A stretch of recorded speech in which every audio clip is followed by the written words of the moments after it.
did for the true ending when I commentated. I kind of looked into We're 106 live. as a run I was going to do. Hi so guys. live. Yeah, so this is Hollow Knight 106% true ending, no major glitches. And this category is pretty dramatically different from, say, 112%. So this is done on patch 1221, and there's a lot of really cool broken stuff in this run that I'm excited to show off. I'm gonna be joined by Insomnia and Jeff is Epic on comms. And, Howdy. Howdy. are we gonna be using my timer, or do I have to count us down? I'll go ahead and do a countdown. We'll start in 3, 2, 1, go.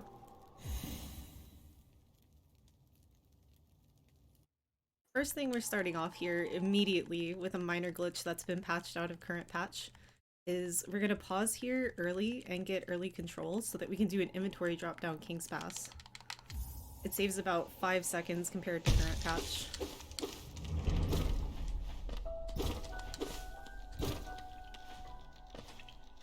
Yeah, inventory dropping is like one of the really big changes between current patch and 1221.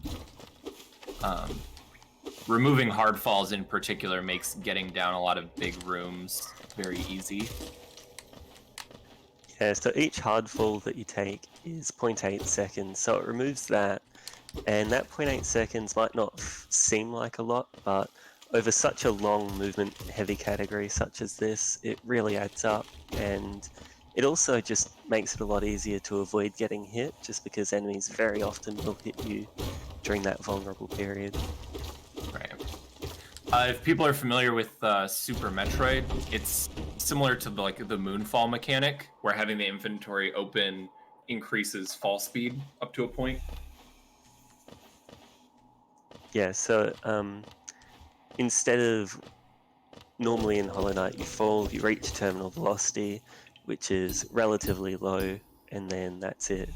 Whereas having your inventory open, it uncaps your fall speed, so you keep on accelerating at that constant rate until you hit the ground or shut your inventory. So it lets a lot of really long drops go much faster, as you saw with that opening drop into King's Pass, and we'll have another one coming up shortly as well. Oh wait, heck. I accidentally paused early. So so a couple of things that just happened there. We left the door before getting that charm because there's a couple of places in the game that hard save you. And exiting that door for the first time is a hard save as well, so it's a little bit faster than going all the way back around.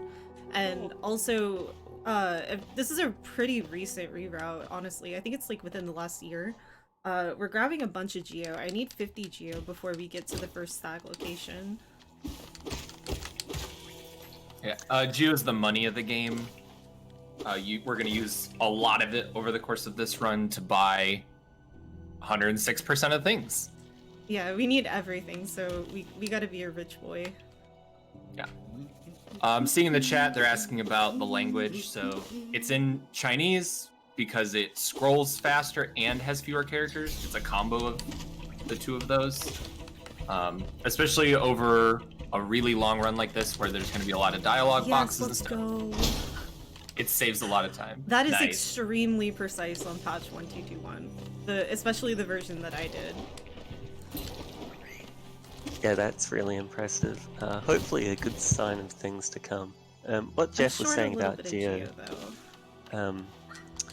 we need a lot of it because we're going to be buying out a lot of stuff from shops, which we'll be seeing throughout the course of the run. So we'll be collecting sources of geo like this and geo chests, as well as collecting relics, which we'll be selling to an NPC later.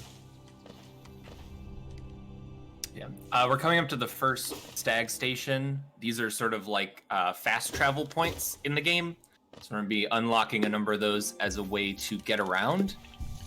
The other big way we're going to be getting around, you would have noticed right at the beginning, Emray did a quit out. When you sit at a bench, that's sort of almost like a bonfire in a Dark Souls type game. It's like a checkpoint. When you save and quit out, you go back to the last bench you were at.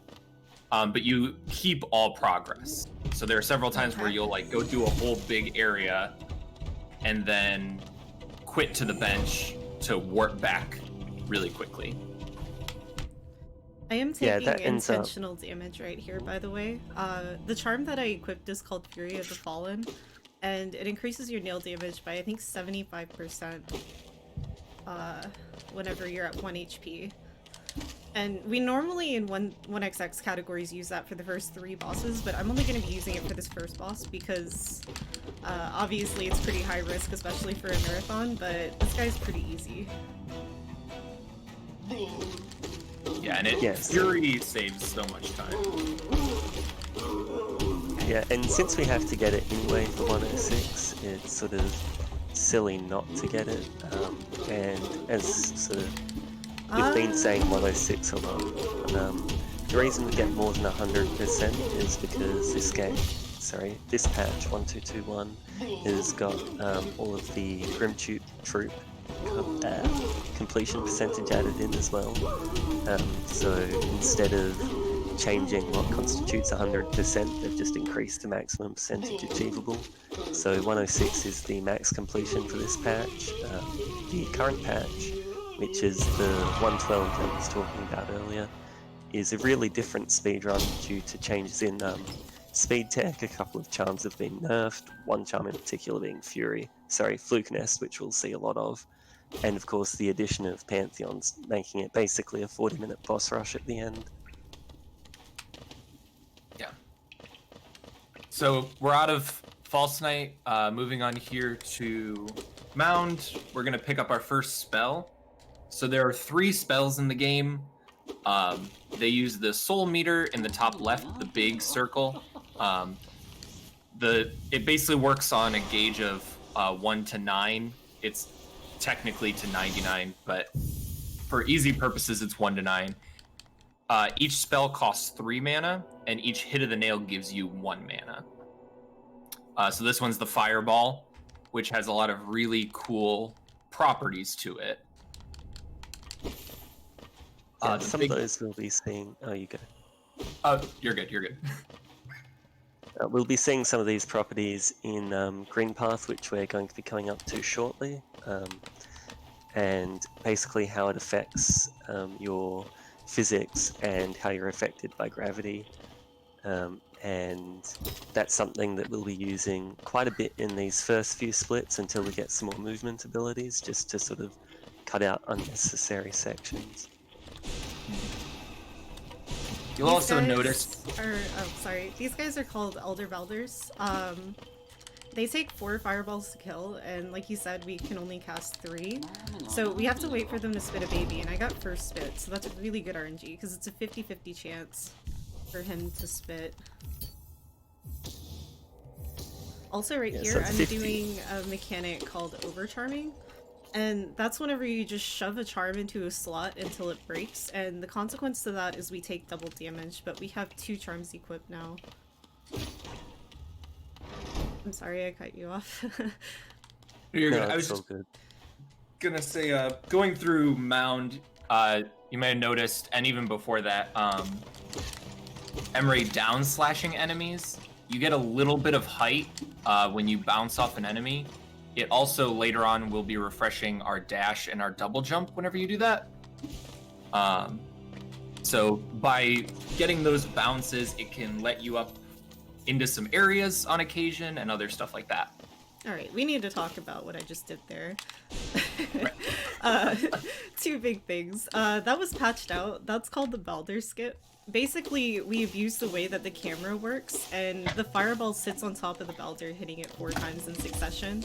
And the other thing I did after that was called a fireball skip. And that's what he was talking about with the physics, where whenever you use a fireball, you're suspended in the air for a little bit, and you get a little bit of backwards pushback. So we can use that to like reach ledges that we wouldn't normally be able to without dash. Yeah, fireball, the fireball canceling your vertical momentum is really, really helpful for stuff like this. The good thing is that every fireball skip has a consistent backup, so... yeah, so, and we'll be showing that off here, definitely intentionally. I got a frame drop there. Oh yeah.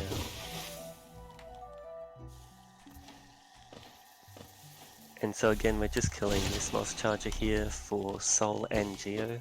Soul routing through this split in particular is really important, just so we have enough Soul to be doing these fireball skips and killing a couple of enemies that we have to kill along the way without taking too much time and hopefully not getting hit too much in the process, especially because, as Em said, we are overcharmed. Right. Something we didn't mention when we got the fireball. So our base nail slash deals 5 damage right now. The fireball right now deals 15, so it is 3 times as much damage. So we basically always want to be using the fireball when it's available because it's the most efficient damage you can get. I'm gonna heal out of Fury. I don't want to do Fury Hornet in a marathon. It's a little bit too risky. Very understandable. Normally, Fury Hornet isn't a huge deal. I've been running this category for 2 years, so I feel pretty confident about it, but I really don't want to push my luck. Right. And like we mentioned before with the benches as the checkpoints, if you take a death, you're going all the way back to that bench. Because even here, we're setting up a quit out back to that bench, so we don't have to backtrack through this whole long area. Yeah, it's extremely important that we keep that bench for a while. Yeah, that bench is just incredibly central to where we're going to be going for the first sort of sizable chunk of the game, and we don't run into any hard saves along the way, so we are always able to go back to that bench. And what we just saw at the start of the fight there, was skipping Hornet's dialogue with a fireball, which is a thing that the game devs decided that you can do, I guess, if you just really hate lore and talking to NPCs, you can just hit them with a spell. Yeah, it's a little bit slower unless you're doing Fury, but I figured I would show it off anyway. With Fury, obviously, we'd be doing a lot more nail DPS and we wouldn't be relying as much on our Fireball, and using that Fireball loses that 15 DPS, so it's not totally worth it. So there we picked up our dash. The dash has a short refresh, and it refreshes when you're on the ground, or, like mentioned earlier, whenever you bounce off an enemy. So you're going to see a lot of cool movement throughout the entire run of just, you want to be dashing as much as possible. So touching the ground strategically or pogoing an enemy with your nails strategically to just keep being able to dash as much as possible. You can also bounce off of background objects, which we'll see in a couple spots. Some of which also changed between the patches. Yeah, so in summary, basically, what's changed from the patch that emray is running on and current patch is if it lets you go fast but looks janky, it's not in current patch anymore. And one charm in particular, which we're going to be seeing a lot of this run, has been nerfed into the ground. So in this patch, we're going to be using it to basically just delete bosses by looking at them. Literally delete them. Yeah. And there's a lot of really finicky micro spacings and a lot of nuance that goes into these quick kills. So it actually ends up being a really technical category where you're not relying on boss RNG and stuff. It's a lot more about being able to execute those quick kills and react to different changes in how they have to be performed. So here you see the pogoing off those purple things in action. Very zoomy. This is a kind of an important trick. This is called Explosion Pogo, and this was technically patched out of current patch, but we're speedrunners, so we found a way to make it work on current patch. I'm usually a 112 runner, and hello, I'm not getting my second nail input. The timing is a little bit different, so Why am I not getting 2 nail inputs? Hold on. Yeah, so this trick works by you can pogo the explosion from this spore grenade, and you can use that to get extra height to get up to this ledge that normally you're supposed to get to, or coming around from the other side. I don't understand why it's eating my second nail input consistently. And I dashed the wrong way that time because I'm kind of freaking out that... There. That trick is not hard on this patch, by the way.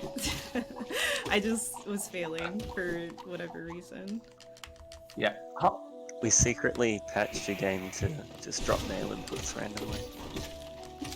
Oh, I thought that was just Hollow Knight. Actually, yeah, I was gonna say that's just Hollow Knight in general. Yeah, and that's called Mantis Pogo, Double Dash Mantis Pogo specifically. It's a pretty recent setup that we found, where every input that you do once you enter the room matters. And if you do the setup correctly, you should be able to just get up there like I did. Yeah, so that's actually quite tight. And like we say, it's pretty recently discovered just because there's a lot of little things that affect Mantis position, and they can almost seemingly randomly just kind of ruin your day, but we've figured a way to sort of manipulate that consistently. Yeah, Mantis Pogo used to be a big run killer. So there, the item we picked up was the Mantis Claw, which is the wall jump ability. So now we can jump off of walls, which unlocks basically almost everywhere. Especially if you do some speedrun shenanigans. Mantis Claw is very good. Oh heck. If you try hard enough, with just Claw, Cloak, and Fireball, you can access most things in the game. Just because of, you know, the way that level design works, basically. It gives you sort of the ability to climb vertical spaces as long as there's a wall to climb, and then Dash lets you easily cross gaps. So the additional movement abilities sort of just make that a lot easier and faster. And obviously some things we can't access without those additional abilities. Plus their percent which we need to complete the run.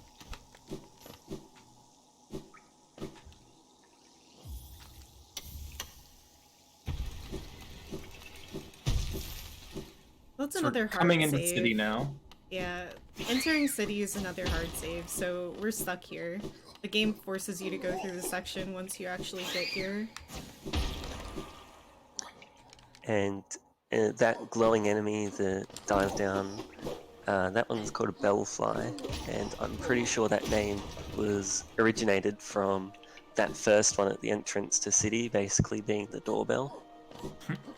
Oh, I never thought about that. That's cute. They also deal double damage when they explode, so you want to watch out. It's a very rude doorbell. Yeah. I don't know, that's a pretty good home security system. Yeah, it's effective. Being very careful to not fall off the rafters, that would be a pretty big time loss. Don't know anyone who would ever do that. Definitely not any world records. More sun? Yeah. Here's Lem. He's gonna buy all of our relics, which are the primary source of money. There's a few other ways we'll get a lot of money in the run, but you find these relics throughout the game world, and Lem will buy them from you because he's the richest bug in all the land. So this is our first big lever skip. This skips an entire section on the left side of this room. Lever skips are one of the reasons that most of the no major glitch categories are run on this patch. Lever skips are super busted. They skip a lot of the game. Like in any percent, for example, skips having to do an entire fight going up to Spire at Watcher Night, but we're gonna see that skip later. We're gonna be doing quite a couple of lever skips in this run. And lever skips don't just include hitting levers through floors, it also... oops. It also includes like being able to hit things like grub jars through floors and stuff like that. Yep, and right after that first lever skip, we saw what looked like basically just flying through the air looking like you're grabbing a wall and then jumping in thin air. So that's something called wall cling storage, and we can get it pretty consistently off of gates and elevators. Elevator wall cling storage is something really new, and then regular wall cling storage is just used to speed up little transitions because you go flying at basically dash speed. So it's a lot quicker than dash, cooldown, dash, because it's just constant. Those guys speed. were extremely mean to me. This room right here is called Hell Room, and I can die here. This room is the room that I am most scared of whenever I do a marathon run. Yeah, Soul Sanctum is, I think, pretty well agreed to be one of the worst areas, just in terms of trying to go fast. Those Soul Twister enemies can literally teleport on top of you, in addition to firing homing projectiles and teleporting around so you never know quite where they're going to be. It's very, very difficult to get through unscathed. Yeah, so luckily all skills has dash slash for this, so we can do one of those lever skips to skip that room entirely, and honestly it single-handedly makes the category 10 times easier, just because that one room is so frustrating, and like you said, you can just get teleported into and take So tons of damage because the game hates you. normally in a real run, we would be doing Fury in this fight. So this is probably one of the most reset heavy sections of the speedrun in like a normal PB attempt. Obviously this boss has a lot of RNG to him. We're getting pretty lucky though. Yeah, You wanna so this try is to- the Soul Master. Yeah, you want to try to line up double hits like I did at the end there, and like force him to teleport into getting hit twice. Yeah, so now we grab our ground pound ability, and that's basically going to let us skip getting, at least delay getting some upgrades. And, it skips lands in this category. And break through some things, as I said, plus it also does a good chunk of damage. I believe it's 35 damage, as opposed to the 15 for Vengeful Spirit. Yeah, Emray mentioned doubles. That's a thing you're gonna see a lot through the course of the run.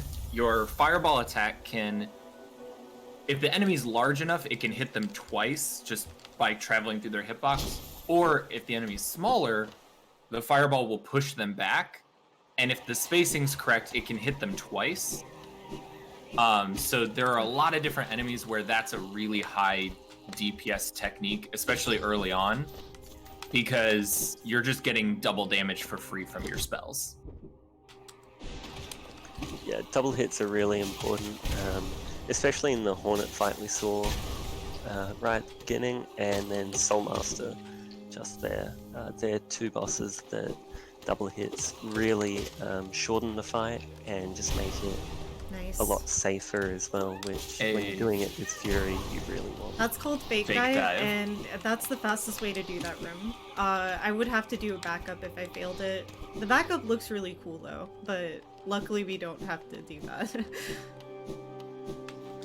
Yeah, so little known fact, Fake Dive is actually completely photoshopped, so it's really impressive to be able to do that during a marathon setting. That's some pretty good multitasking. Well, I am Normally- a professional artist, so... Normally you need to dive on the dive floor, but if you are right next to it, pretty precisely, you can get the floor to break without actually falling through, which lets you then do a controlled drop through there. Otherwise, she would have just smashed completely through the floor by the grub and would have had to get it later. I haven't really talked about this yet, but we are purposefully setting our elevators in places throughout the run as well. Like, I set the elevator up whenever I left Soul Sanctum so that we could do a C-dash off of it later. The position of the elevators is pretty important. especially in this part of the run. Yeah, elevator positions are one of very few things that carry over in room state, even when you leave and reload the room, even if you bench or save quit. So it's really important that you have them in the right spots, because otherwise elevators are slow and we don't want to have to wait what feels like 6 years just for it to get out of the way. And that's something that, you know, it's a small optimization, but really helps the run flow. And a nice pogo up there to the simple key as well.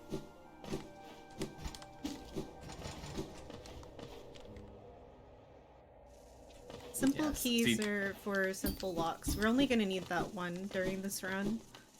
112 has to get 2 keys because they also have to open Godhome later in the run, but luckily for us, Godhome doesn't exist, so Godhome was a fever dream. They got homeless. That's good. Small trick. Small trick was done there. When opening the toll, you saw the knight sort of look down. If you do that with the right timing, it actually makes the little bell to call the stag come up sooner. We can also do that at a few toll gates throughout the run. Just a small optimization that speeds things up a little. Yeah, and we've got the emote for it in chat. So that trick's actually called Scurry Look, who's a Canadian runner that runs a whole bunch of categories. Actually, speaking of different runners, the world record for this is X2U, who I think's in chat, and he's actually from Sweden, so there's a real big, like, worldwide player base.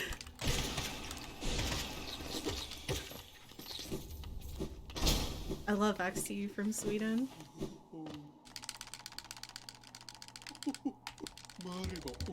So, a couple of things. One of the big reasons we got Fury is because in order to buy the first charm notch here, we have to own 5 charms. So we're gonna buy 1 extra charm, and then we're gonna buy Shaman Stone, which is the one that we actually want. And we're gonna need that charm notch for later, because we have to do the Grim quest, and Grim Child is 2 notches, and obviously we want to keep Shaman Stone on, so we need 5 notches for all of that, unless we want to be overcharmed, and overcharm is not fun. Another important thing is that I need to be at 800 Geo for after Crystal Peaks, so I'm going to be collecting a bit of Geo throughout this next couple of segments coming out. Yeah, emray just picked up Shaman Stone, so that is pretty much by far the best charm in the game. It increases the damage of our spells. So our Fireball, once we put Shaman on in a little bit, our Fireball is going to go from dealing 15 damage to 20. And then some of the other spells have a even larger percentage increase to their damage. And again, our Nail, by comparison, only deals 5 right now. So for almost the entirety of the run, spells are going to be the overwhelming source of damage. We're really only hitting enemies with the Nail to generate soul to cast more spells. Yeah, there would be a very small dip in DPS, even if our nail did 0 damage and just gave us soul. And another upside to Shaman Stone is that it actually makes our Fireball's hitbox bigger, and that makes those double hits that we're talking about a lot easier, and it makes some double hits that weren't possible. And it even lets some double hits turn into triple hits, which, you know, multiplication tells us is quite nice. So we're entering Crystal Peaks now. This is a very movement-heavy area. It's got a lot of verticality to it. It's got a lot of these conveyor belt platforms over spikes. So there's a lot of very precise movement, particularly a Pogax. So things like that where you pogo off that axe, it's like a very particular setup, and the timing is really tight to do that. And there's lots of little cycles and things like that throughout the entirety of Crystal Peaks.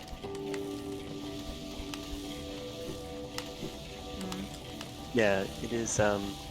Pogax in particular is actually quite a hard trick that only really got considered something that's consistently run viable and not just a meme that you do when you're 3 seconds behind. And kind of just the run's dead if you miss it anyway.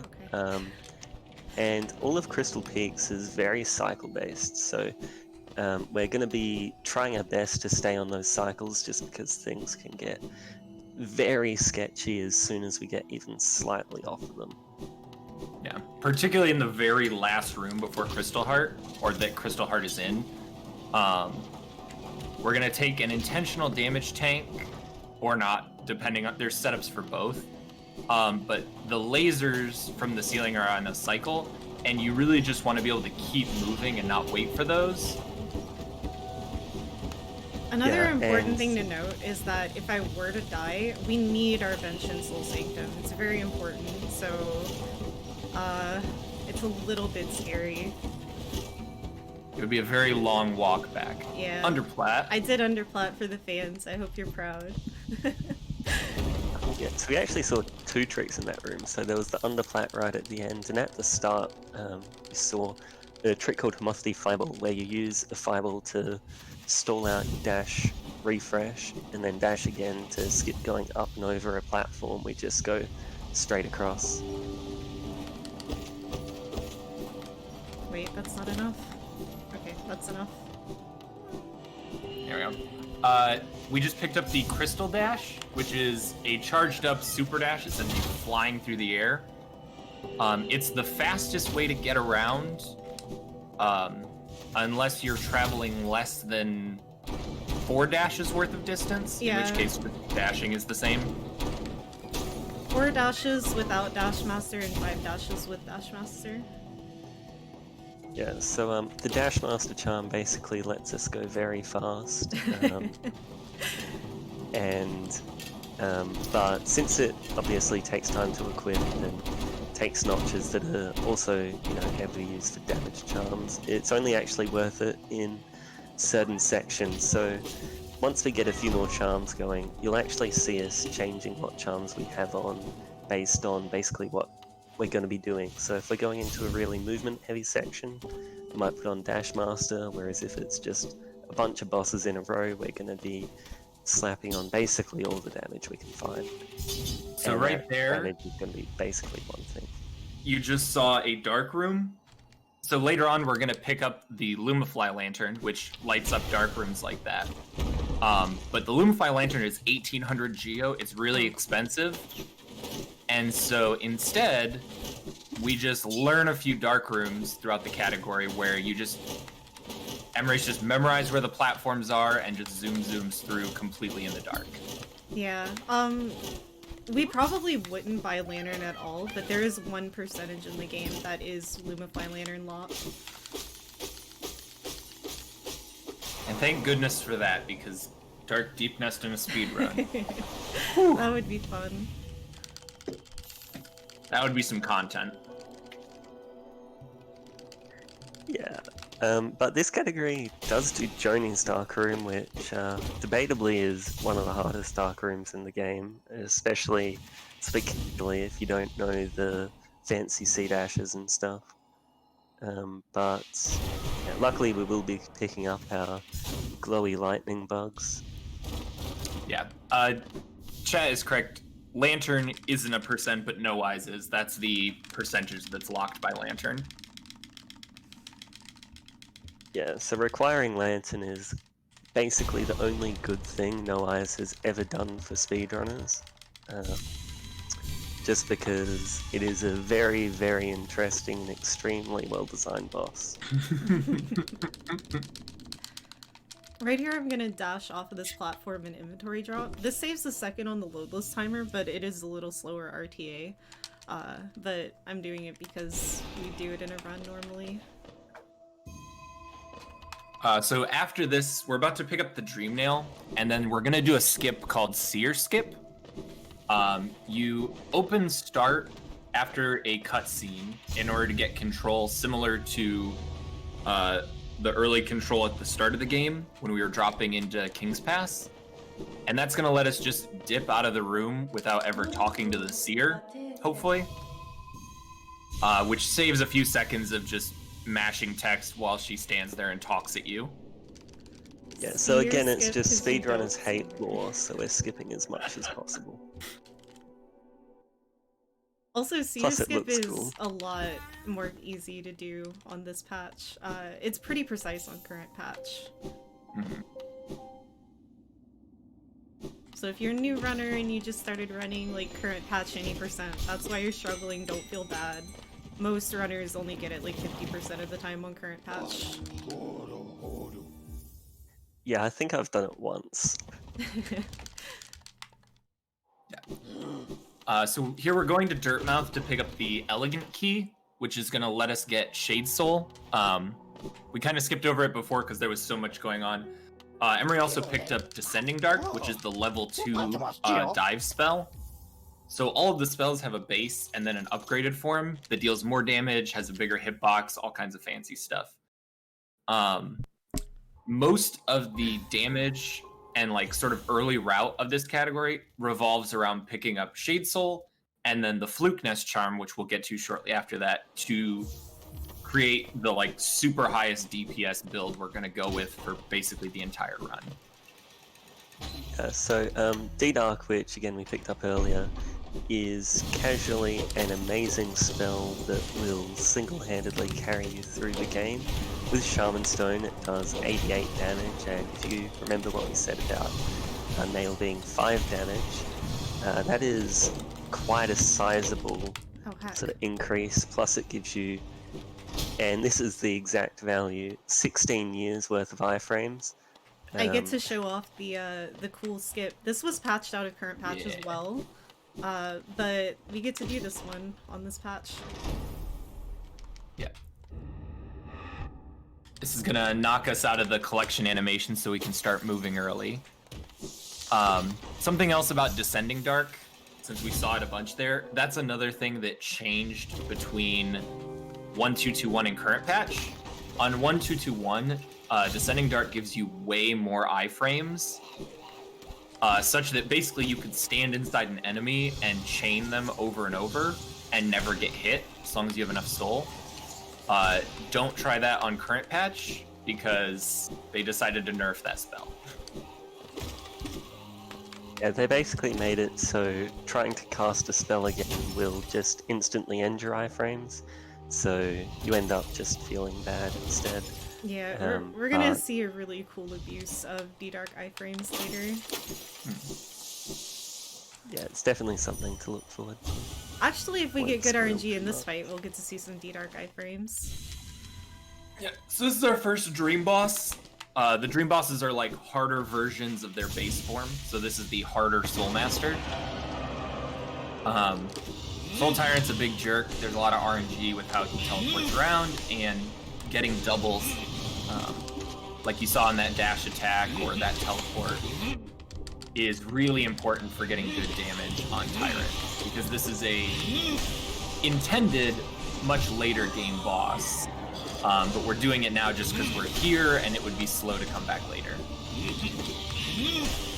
Yeah, so we're going to be doing this for Essence, just because it's something we need to power up our Dream Nail to be able to get both the true ending of the game, and then for even more Essence, get a final piece of Descent, and even more dialogue.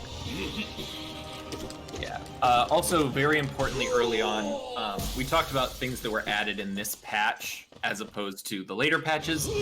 One of the things that was included, I believe, on the patch before Grim Truth is Dreamgate, which lets us set a little teleport spot and then come back to it. That is a very important movement tool, and it takes 900 essence to obtain. Had to play a little Yeah, safer because I got is unlucky. like basically a portable bench. It's really important for routing, and especially where you have areas when we're sweeping through and collecting everything. If you have an area where it kind of diverges, it lets you set a dream gate, go one way, go back to your dream gate, and go the other way without having that backtracking, without needing there to be a bench there. Yeah, also GG on that fight. That Soul Tyrant is... Yeah, phase 1 was incredibly really hard. good, and then I took an unnecessary hit in phase 2, and then it just spiraled. That fight, there's a lot of RNG, so it's kind of hard to be good at, you know? Yeah, it's also one of those things that can go very wrong very quickly. So you did well to save it, and unfortunately, she got the pattern wheries spawned in the air for phase 2, so we couldn't see that abusive D-Dark, and it also just makes it a bunch harder because you're using a spell that does 40 damage instead of 88, and giving you 6 years of iframes. So we're heading down into the Royal Waterways now to get Fluke Nest. So Fluke Nest is the big, awesome damage charm of 106. It was nerfed into the ground after this. Deservedly, yes, very deservedly. So Fluke Nest turns our fireball into basically a shotgun of little worms that we can, by positioning very carefully next to enemies, you can basically make it so that all the hits hit them. A full Fluke Nest, if you hit all the hits, is 112? Yes, 112. It's 112 damage. It's so much damage. So we pick it up as early as possible because it will just melt bosses. Yeah, so for reference, Abyss Shriek is 120 with Shutting Stone, and this is, so 8 less damage, but it is much faster, and so you're a lot less vulnerable. Plus just the way that it, plus it's a lot more versatile because bosses that are sort of on your level, it can be kind of hard to shrink. Got it. Oh, no. So there's a quick kill here on Fluke Marm. Don't try this on current patch. Team Cherry made Fluke Marm much slipperier on current patch. But you can just dive on her head and it deals the initial dive damage over and over and over again and just insta-kills her. And that's the strongest part of the dive too, the impact. Right. Yeah, and this is literally the only time in a speedrun Fluke Marm is any fun. It's a shame they patched that out, I love that. Yeah, otherwise it's kind of just a cutscene. But interestingly, it's one of the hardest fights in the game with really low equipment. Alright, so we're coming up on our first Fluke fight, and I get to show off exactly how cool Fluke is if I don't fail the quick kill. I love this fight. Whenever we routed in Fluke, I was very excited whenever I saw how fast this was. Yeah, Emery's gonna get a scream skip here. There are a number of enemies that have a little scream animation that would normally stun the knight. But if you get hit during that, you get to keep moving. So normally the Dung Defender screams, and then you can't move for a second, but by getting hit, thanks to our dive frames running out, she gets to just lay into him with flukes right at the beginning, which really shortened the fight. I'm also gonna get quite a bit of extra soul because we have a lot of sketchy tricks coming up that aren't exactly marathon safe, and there's not really a way to make them marathon safe. So I'm gonna try to be pretty careful. And something else, just going back to the Dung Defender fight. Dung Defender is actually quite a tanky boss for early in the game, so it kind of just shows how just insane Fluke Nest's damage is when you're able to just completely trivialize it like that. For people wondering where the Fluke was, if Emray positions properly, you should almost never actually see the Flukes. They just spawn inside the enemy, and you never really see the actual little flukies hopping around. A nice spike tunnel. Yeah, that was kind of unfortunate. Yeah, at least anecdotally, that feels so much harder on this patch of the game than the current one, just because of Team Cherry input handling. Because of how those last splits went, I'm gonna be safe and grab soul. These guys are called corpse. They can be in your way, so I was hesitating there a little bit to make sure that that one on the far right was gonna move, because he was a little bit low. That can happen. Yeah. And you take 2 damage when that happens. Good second acid skip. The second acid skip is the most precise out of all 3 of these miskips. because like the C dash itself isn't that precise, but getting off of the wall is really precise. Yeah, so because of the little overhang off of the wall we're jumping off of, you actually need to do what's called a neutral jump, where you're not holding left or right, and they have unique properties in that while you're moving upwards, if you hit a wall, instead of just bonking and falling back down into the acid and feeling bad, it keeps that horizontal movement going. And then if during the jump you come out from under the wall, it resumes the upward momentum instead of it just getting killed as soon as you hit a wall. So that's what let her kind of sneak out and around the lip to get up to safety. Yeah. So we picked up Isma's tier there, which gives us immunity to acid. The joke is that Isma's is a charm because you really don't need it, except that it's a percentage. There's also one item that getting without it would be incredibly obnoxious, but for the most part, and in almost every other category that's not a max category percent, you don't get Ismas because you can do cool acid skips like you saw Emray do to basically just bypass the need for it. Yeah, so Isma's being a useless charm transcends speedrunning. Even randomizer players will tell you it is literally the worst, and all it does is remove fun from your rando. Yeah, you don't get to do unskip, which is mind-blowing the first few times you see it. The movement around these Mullerks, by the way, is pretty set. Like, as long as I do the movement right, I shouldn't be hit by any of them. Except for maybe the last one. The last one is kind of RNG. There's a consistent Nice. setup for the first one. Yeah, yeah. Mm-hmm. Wow. Okay, I literally just pray. I want to do this skip too. There we go. That's called basin skip. It saves very, very little time, but it looks really cool. World record doesn't even do it.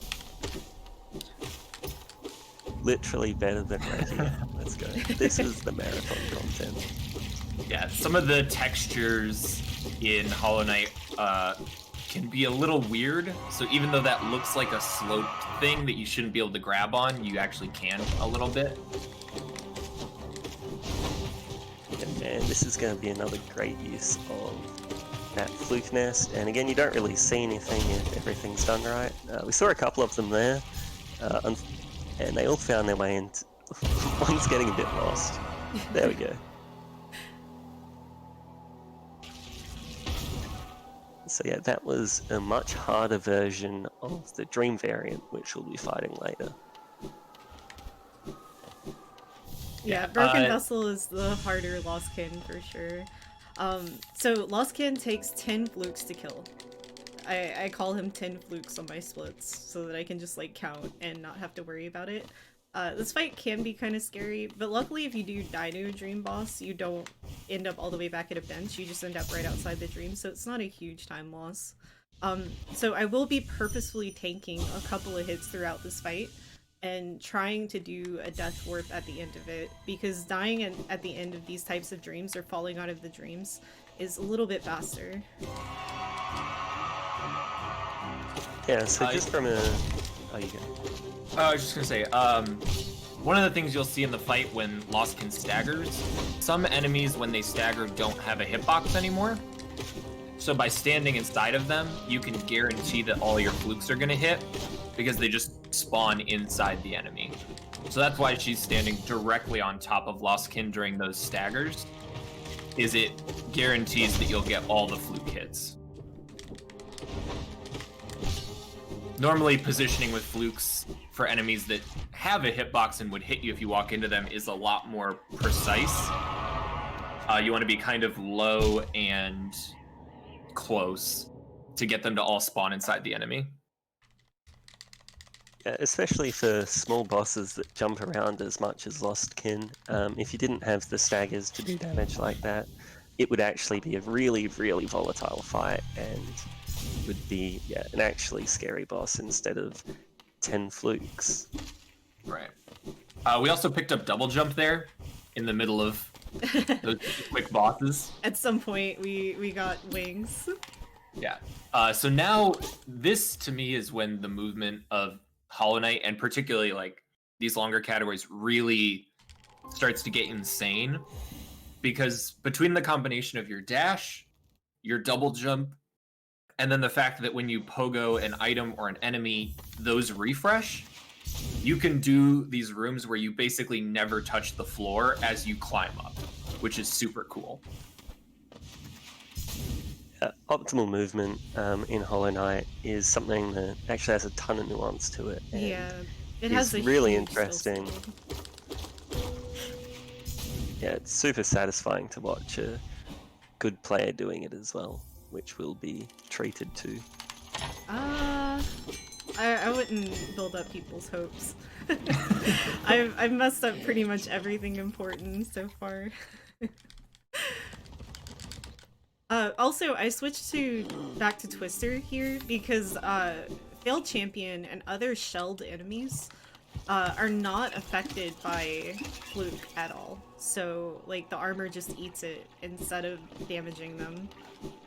So we're gonna have to do a different kind of fight for Failed Champ from how we've been doing it since we got Fluke. Yeah, so Fluke is incredibly strong, but also incredibly janky. As Em was saying, with shelled enemies, like some stuff just isn't affected, some stuff doesn't wake it up from staggers, like so with Lostkin. It's just a weird charm.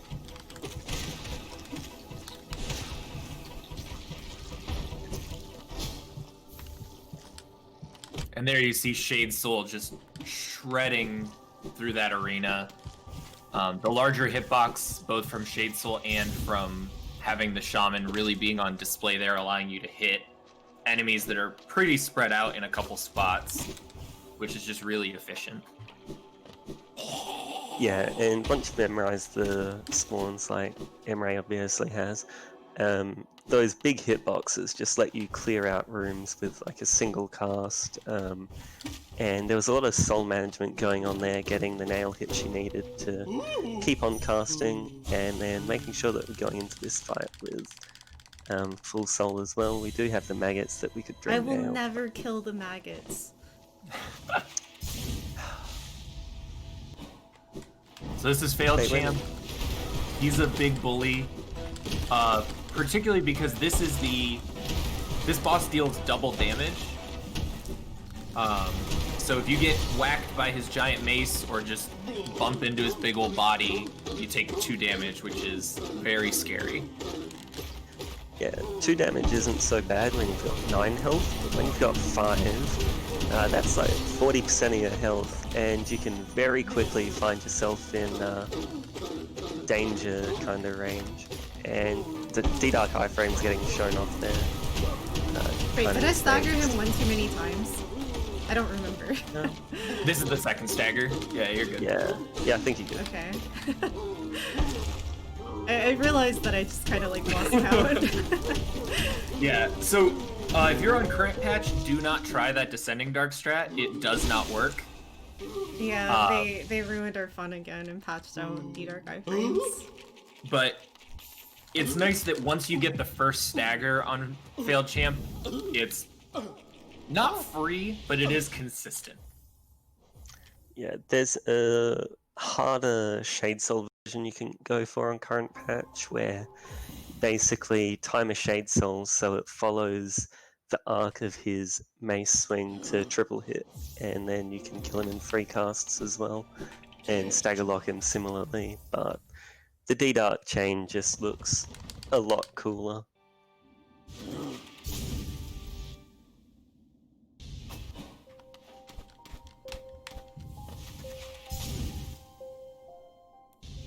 Yeah. So here we're gonna pick up Dreamgate, that sort of leave a checkpoint teleport ability that's gonna be really helpful for routing. It's really important to pick that up. So the beginning of the game is sort of establishing our damage, getting all our movement abilities, which we've basically done at this point. And then this is patch 1221 that patches the Grim Troop. which sort of dictates the middle of the game because we need to collect all these flames for Grim and his quest. And in general, because it's a max percent, you kind of just want to full clear an area. So a lot of the mid-game routing is sort of dictated by like, okay, where are these flames? How do we pick them up at those moments? Yeah, and so the NPC we just left was the one that we skipped talking to earlier with our little seer skip. And basically she asks us to go commit murder for relics and upgrades. I never thought of it like that. Yeah. Go kill do our all best of my Ghostbusters friends. impression to... Well, ghost murder. Ghost We're murder more is so like a early. ghost lives matter. buster bug. Yeah. Yeah, Ghost lives matter.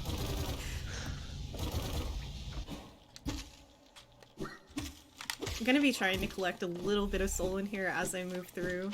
Also, it's a good time to mention something called the C-dash glitch. I didn't get it. Sometimes the game just doesn't give you your hitbox. Anything with 10 HP is supposed to die instantly to your crystal dash, but sometimes enemies won't die. And it really hurts when that happens, because not only do you lose your time, but you also lose 1 health.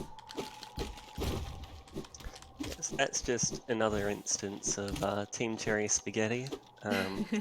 Some of it's on Team Cherry, some of it's just on the Unity engine, which, long story short, basically it ties everything to frame rate and everything is RNG. Like your dash length on a very small level obviously is RNG.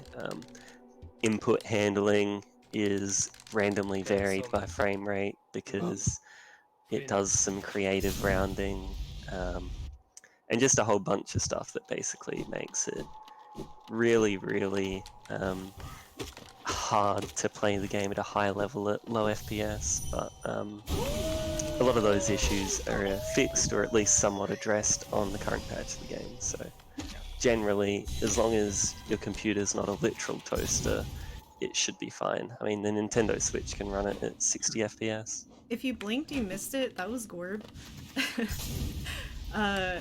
Gorb dies. Most of the Dream Warriors die to either 2 or 3 flukes, so we're basically gonna be instant deleting all of them. Yeah. The Dream Warriors have their health tied to your number of nail upgrades. So basically, the game is like, well, we don't expect you to have 112 damage of flukes and still only have a nail that deals 5 damage. So all these Dream Warriors have like no health, which would be difficult if all you had was a 5 damage nail and maybe a 15 damage fireball.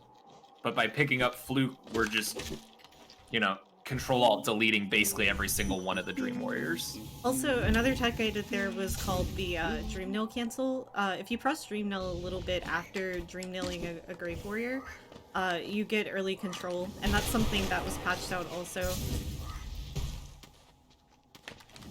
Yeah, and that's just one of those little movement techs that 106 has a lot of that just helps speed things up by a tiny amount and is part of, like, a lot of the people that run 106 really like those sort of small things that speed up movement and just make it feel, a lot more satisfying to get it going. And this is Joni's Darkroom, which is really hard, but emray made, basically just trivialized it. I did really safe power strats of too. practice and knowledge. That is a dark room that is a real amount easier on 1221. It's still incredibly hard to learn because you're in the dark. Team Cherry decided to add one more enemy on current patch, and it's right in the way of the crystal dash you do, which makes it a little tougher.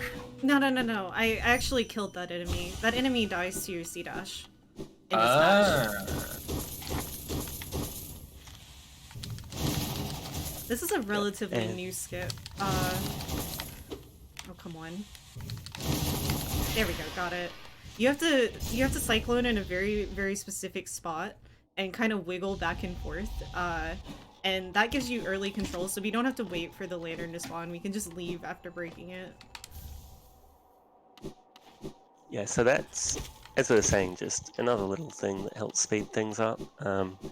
and it's interesting just, yeah, the way the nail arts are used. We saw Cyclone use, even before going into that room, to break open the the breakable walls on either side, and using nail arts like that to open breakable walls is something that you'll see quite a bit throughout the course of the run.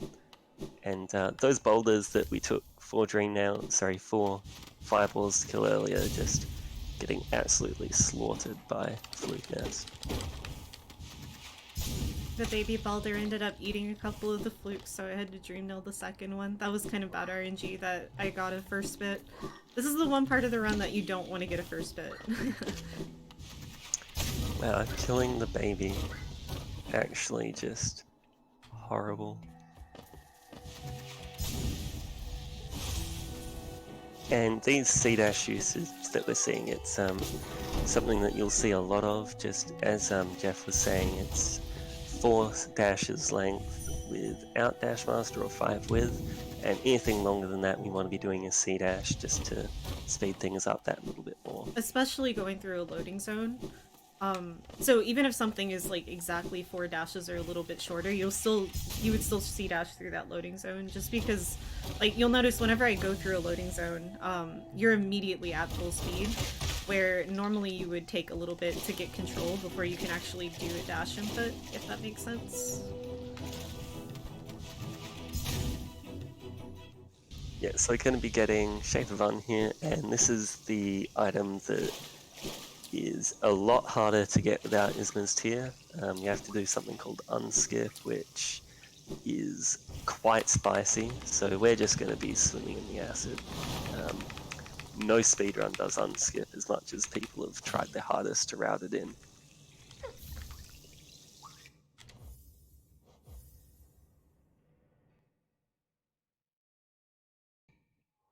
So now we're gonna go pick up the Grim Child. We have lit the lantern, called for aid, and now Grim has answered our call. Grim So we're gonna go Grim door. We're gonna go pick up the Grim Child and do a little escort around so that he can pick up some flames from his buddies. Yeah, so as Jeff was saying, basically this mid part of the run is just feeding our child fire while picking stuff up and getting that completion percentage. Someone should really call CPS. We feed him fire, we make him fight, swim through acid. We should To not be fair, a lot of the parents. time we want him to not fight things. he just acts out.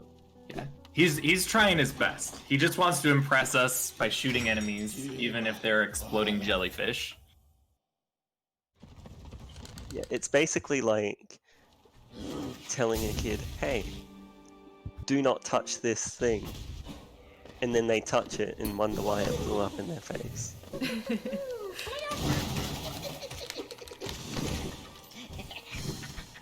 And these are little Grimkin. It's the same sort of principle as the Dream Warriors, where their health scales based on your nail upgrade, so we're going to be able to kill them a lot quicker than if we had, say, 3 or 4 nail upgrades. You also saw their soul collection with the Cyclone Slash. The Cyclone Slash is really useful, breaking walls as we saw before. It's also multiple very quick hits, so it's a really efficient way to gather soul so that we can spam our really overpowered spells more and more.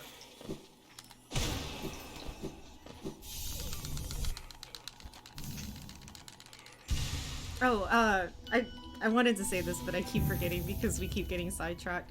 I don't think we mentioned it, but this route does require completing the Grim ritual, so we will get to see the final form of Grim in this run.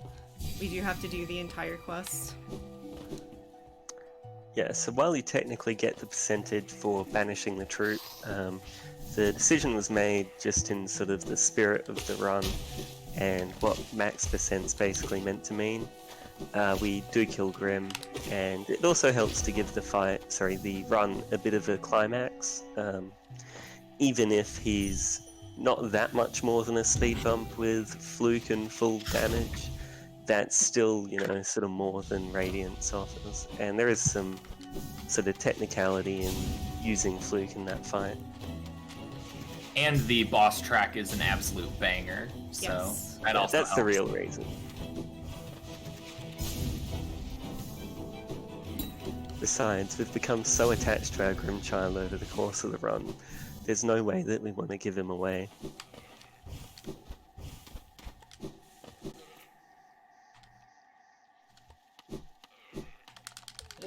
Lo sta cuccando.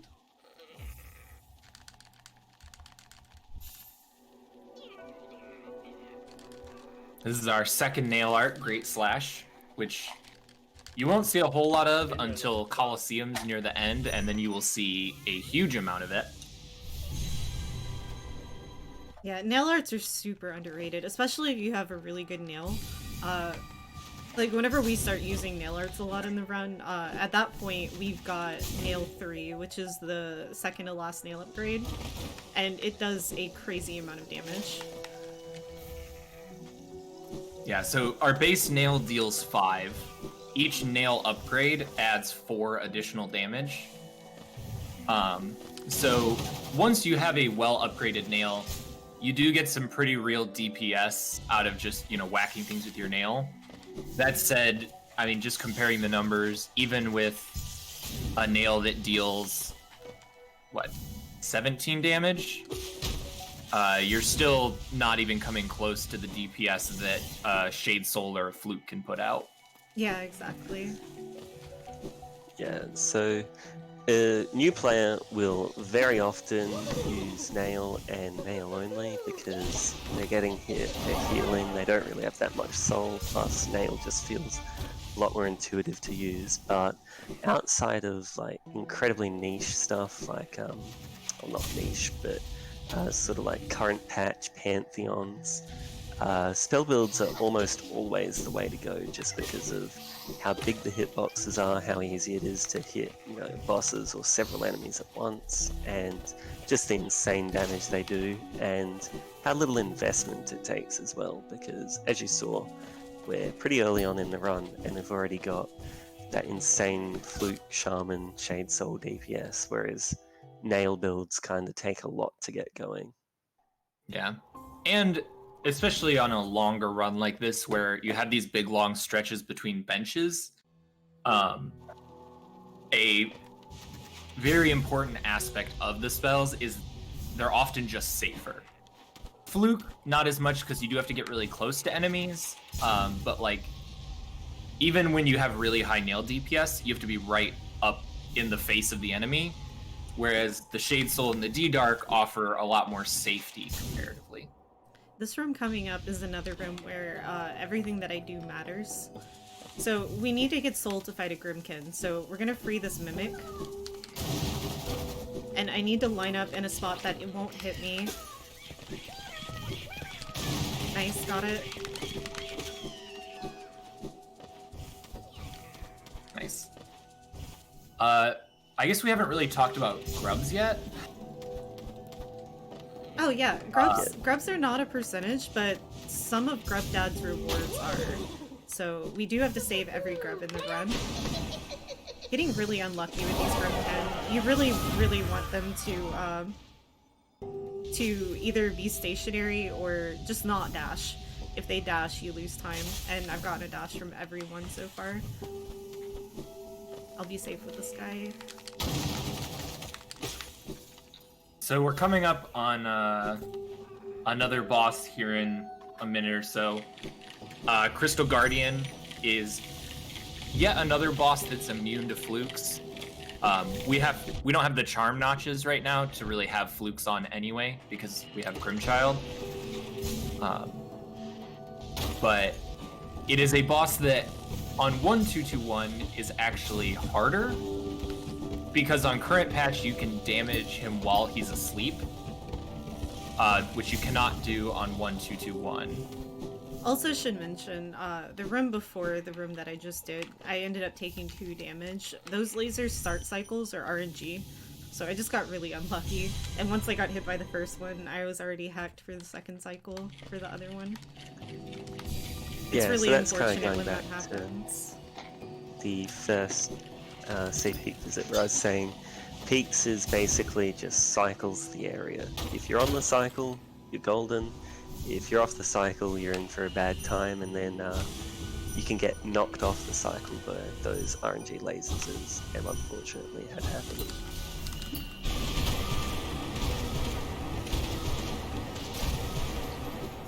Really hard fight. Nice. He can be a hoppy boy and jump away, and then you gotta go track him down for those D-Darks, but... Yeah, this guy can too. We can die here. It is possible. And he's choosing to be hoppy. Yeah. CG2 is a bully. He deals double damage and likes to hop around, and those ceiling laser spawns can be... they're random, and so sometimes you just get a laser spawned on top of your head, and the hitbox on the lasers becomes active pretty quick. Yeah, that was Yes, that was a pretty good hitless fight. fight. Yeah, that's crazy. Yeah, that's really good.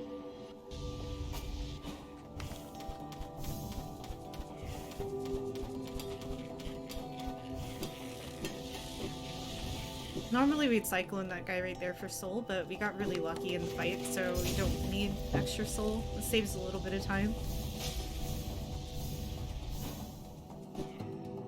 This whole section that was is a pretty really, cool really speeder. tight movement.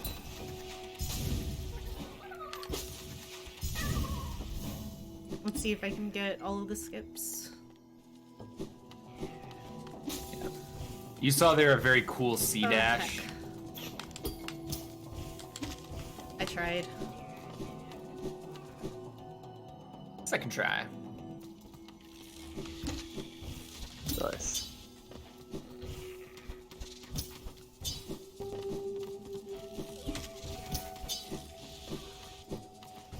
Yeah, so the movement through here is all super precise, and these crystal hunters love getting in your way. Luckily, they shoot a lot slower on this patch. On current patch, it feels like Oh, someone no. gave them like a coffee made with Red Bull, because they just shoot at like machine gun speeds.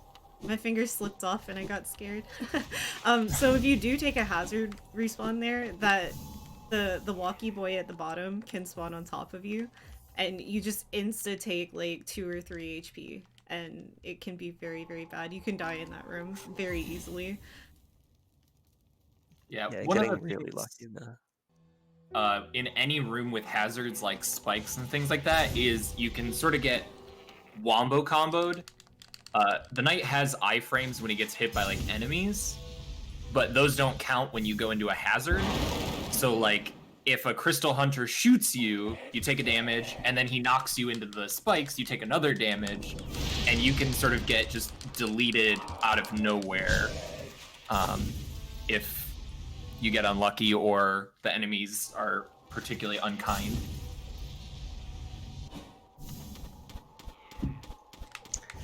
Yeah, there's a lot of places like that, and Crystal Peak is notorious for it, just because you've got those purple death spikes just shoved everywhere. It is not a fun time, and so if you get wombo comboed there, your bench is quite a ways away, bench ordering gate, and you know, it just feels bad. Also, we're on tier 2 Grimkin now. These guys died at 2 fireballs, just like the other ones, but they have a little bit more health. And they're kind of the same kind of trolls, like they can dash at you. We got pretty lucky with that one. Yeah, so he's gone from a little baby to his sort of like 10 to 12-year-old phase where they're able to do things, but it's not really very useful.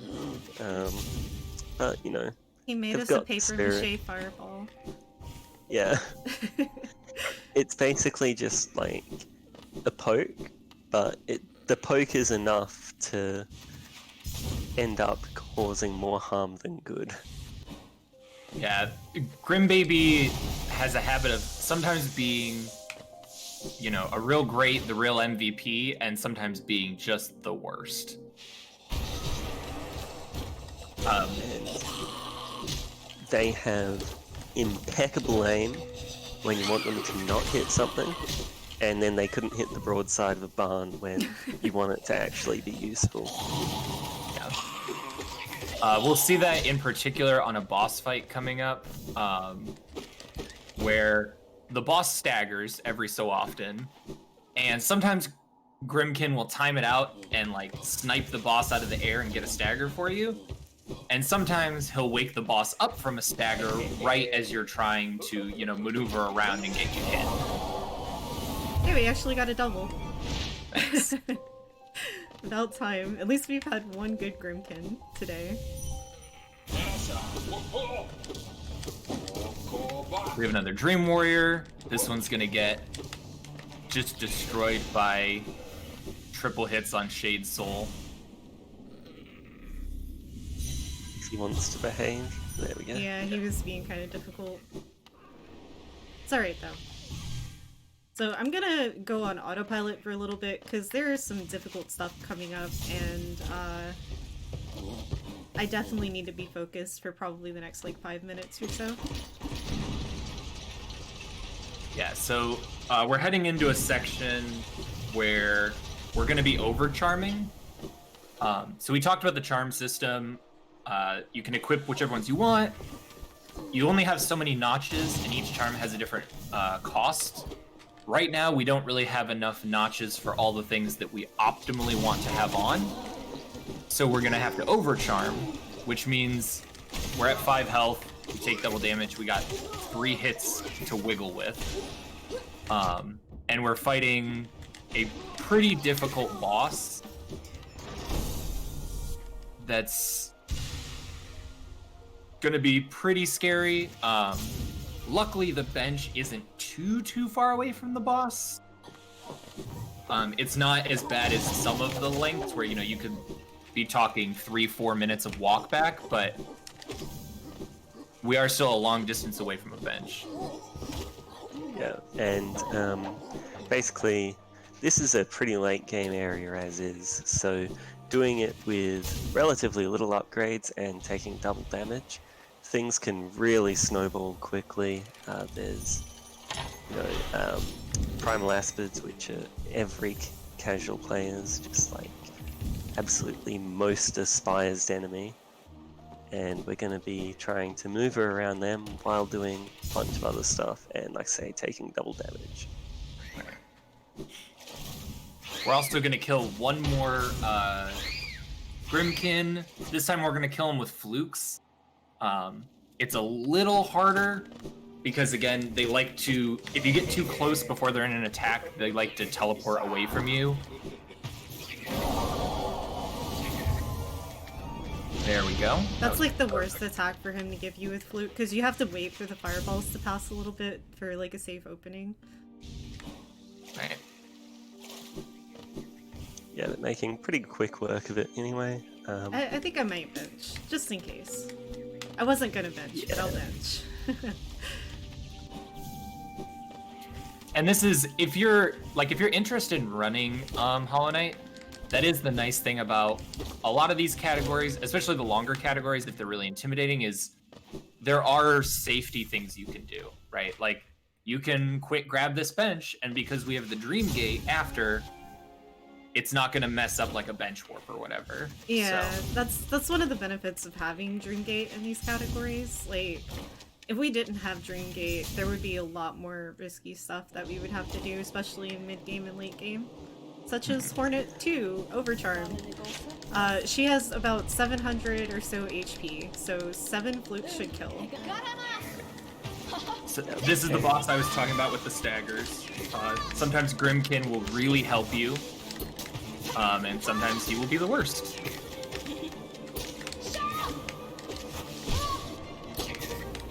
No, heck. I accidentally feed arced. That was bad. She can also, you see her like raise her needle. She can parry not only attacks but spells. That was actually a really good fight. That was good. Even though That even was though so- I hacked up the D-Dark and unstaggered her, I could have killed her a little faster, but damage list is pretty good. Honestly, yeah, we take those. Yeah. Didn't Casual even hit need list to Hornet bench. too. I shouldn't have benched. No faith in my skill. Yeah, between that and the CG2, it's actually been some really clean boss fights. Yeah.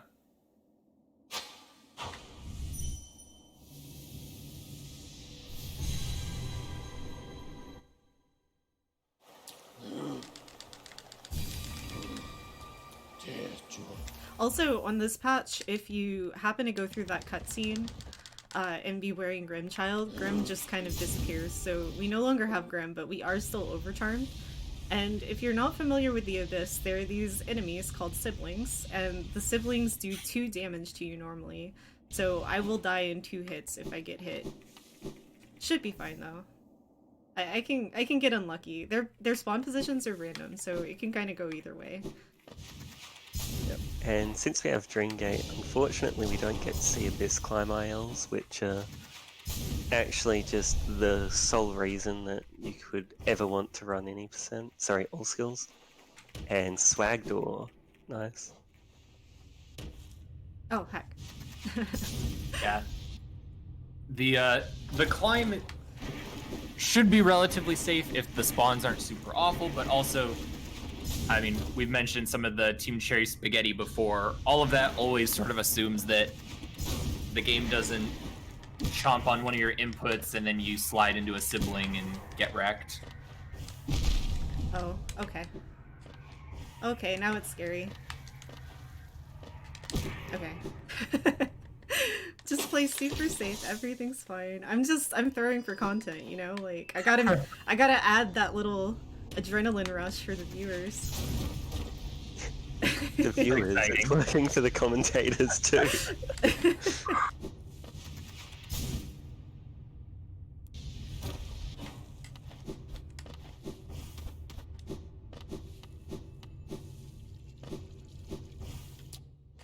Wait, did that split? Okay, good. That's part of why I'm playing with splits, to make sure that things like that split. So whenever your tippy toe touches the water, it's safe to quit out there. It saves 10 seconds of animation. Yeah. So we just picked up Shade Cloak. It's an upgrade to our dash. So you see those little, our dash is like black. You actually are immune during the dash. And it takes a few seconds to refresh. So not every dash has that immunity to it, but that's going to be a really nice tool in some boss fights and in some areas to just be able to dash through an enemy or whatever to ignore attacks. Yeah, and that'll also let us get through something called Shade Gates, which basically gates some late game content, and we're going to need to get through there to get the trending of the game, and as well as collect some essence. Now we're heading over towards my favorite boss in the game. I've already You done mean one or the two. Whormp Arena? The Whormp Arena is your favorite boss in the game? Yeah, exactly. Velmi Arcret. We have to do a quick shopping section first. Velmi Arcret. I'm gonna Yeah. pawn off some relics. Kachail. When we were talking Let me earlier know. about text, Kachail. this is one of those things that really saves time by being on Chinese. Because Lem likes to talk after everything you sell him. Yeah, Velmi- Lemon Seer Velmi collectively Arcret. save probably a minute in Chinese. Velmi Helmet Velvet. Yeah, because I mean, Lem's 20 seconds in. Oh, overall text is 20 seconds in any percent. Most of that's Lem, and we sell a lot less than in 106. Oh heck, that's not good. That was unfortunate RNG with that enemy right there. Okay, I can get Whorp here too, like earlier in the Yzma section, and I got Whorp. I don't know what I expected. I don't know why I bother. I should just assume that I'm gonna get Whorp every time. Post emray imagine in chat. That's what that emote's for.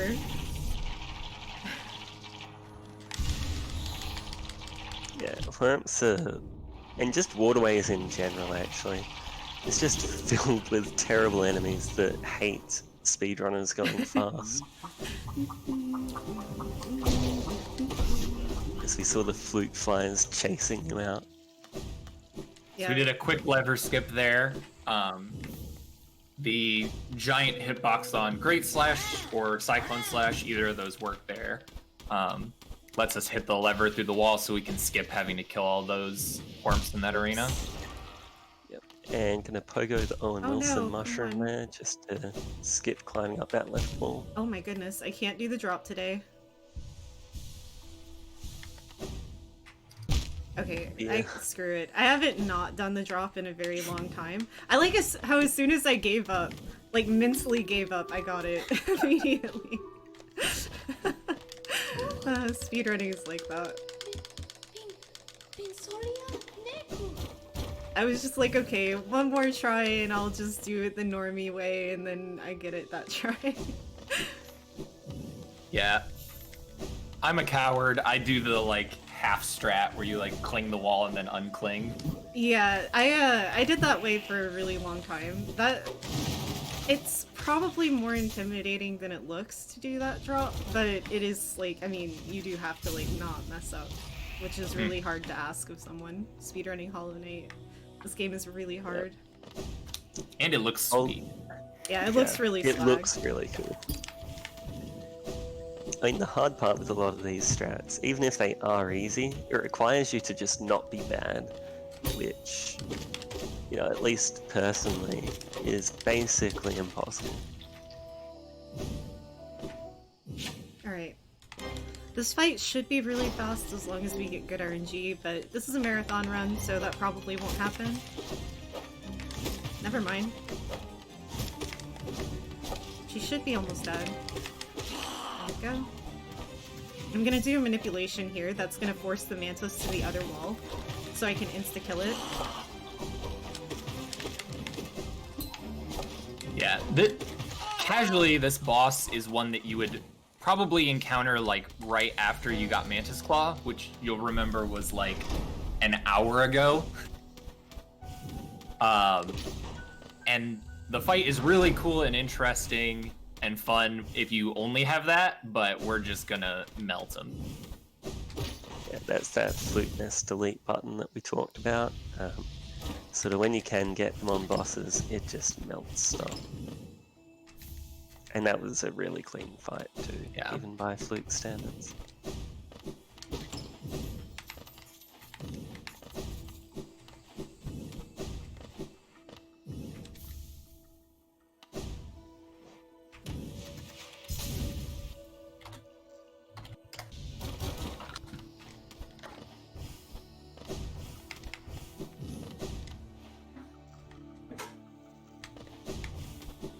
Also gonna work on filling up soul while we go over here through Fungal Core.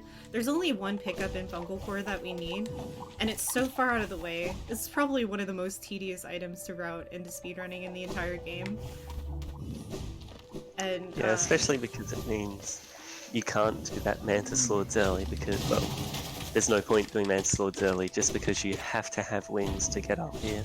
yeah. This is one of those very few things that you can't, like, do some trick or shade skip to get there without wings because there's literally nowhere in the room that you can kill yourself. Yeah, at least not, like, at the beginning. Yeah. So we're full on soul, that's really good. We have another boss fight coming up. This one is really exciting. Probably one of my favorite boss fights in the game, especially with Fluke. Hopefully I can get the proper quick kill.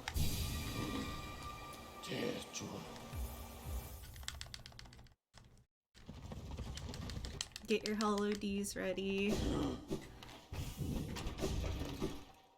Hollow D in spirit.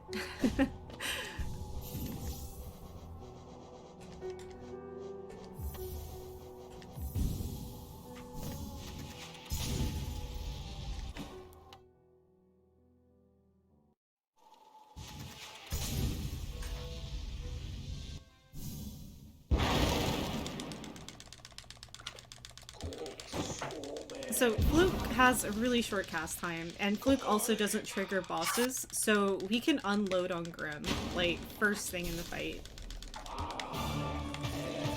Yeah, so that's sort of the symptom of Fluke doing no knockback, and that's like why it didn't lock Lostkin out of staggers. So he's bowing at us, and we're just basically shotgunning him in the face. It's pretty rude, but you know.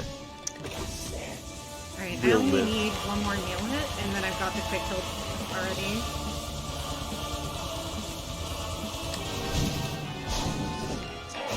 Come on, give me something I can fluke twice. Come on.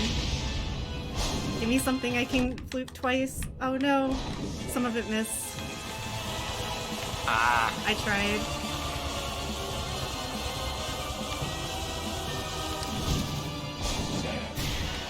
There's a little bit of Grim RNG to that. Grim isn't that scary a fight, but doing it optimally is quite tricky. Yeah, And an absolute banger soundtrack. the uppercut is actually a good double fluke attack. Like, I technically did get good RNG. I just... I'm a little bit worried to go for that in a marathon run because sometimes you do end up getting hit and it can be a little scary. And our Grimchild got a fancy new change of clothes, rocking the red now. And we're finally gonna buy Lantern now. So we've got a boss coming up that is one of two bosses that we can deal damage to before they spawn in.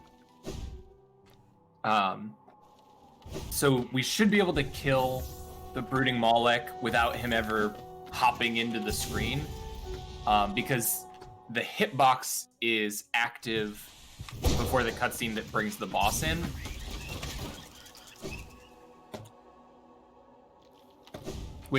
So it's gonna look like, you know, It's gonna look we shoot ridiculous. our flukes into nowhere, yeah.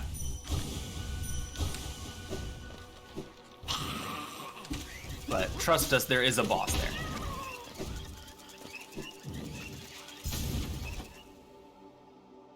Yeah, the fluke fight is actually probably more technical than the regular fight, just because there's a lot of nuance in making sure that all of your flukes hit, just because you have to do it from kind of a distance. Right, if you get too close into the arena, Malek will spawn. Oh, the one fluke. I was gonna say, I there we really go. got unlucky in the marathon run. 3 casts should pretty consistently kill it. I just got hecked by fluke hopping RNG. Luckily, because of that soul vessel we picked up that holds an extra spell worth of mana, if 3 doesn't do it, you do have one more cast and that'll certainly get it. It's just you have to wait a second for the vessel to fill back up.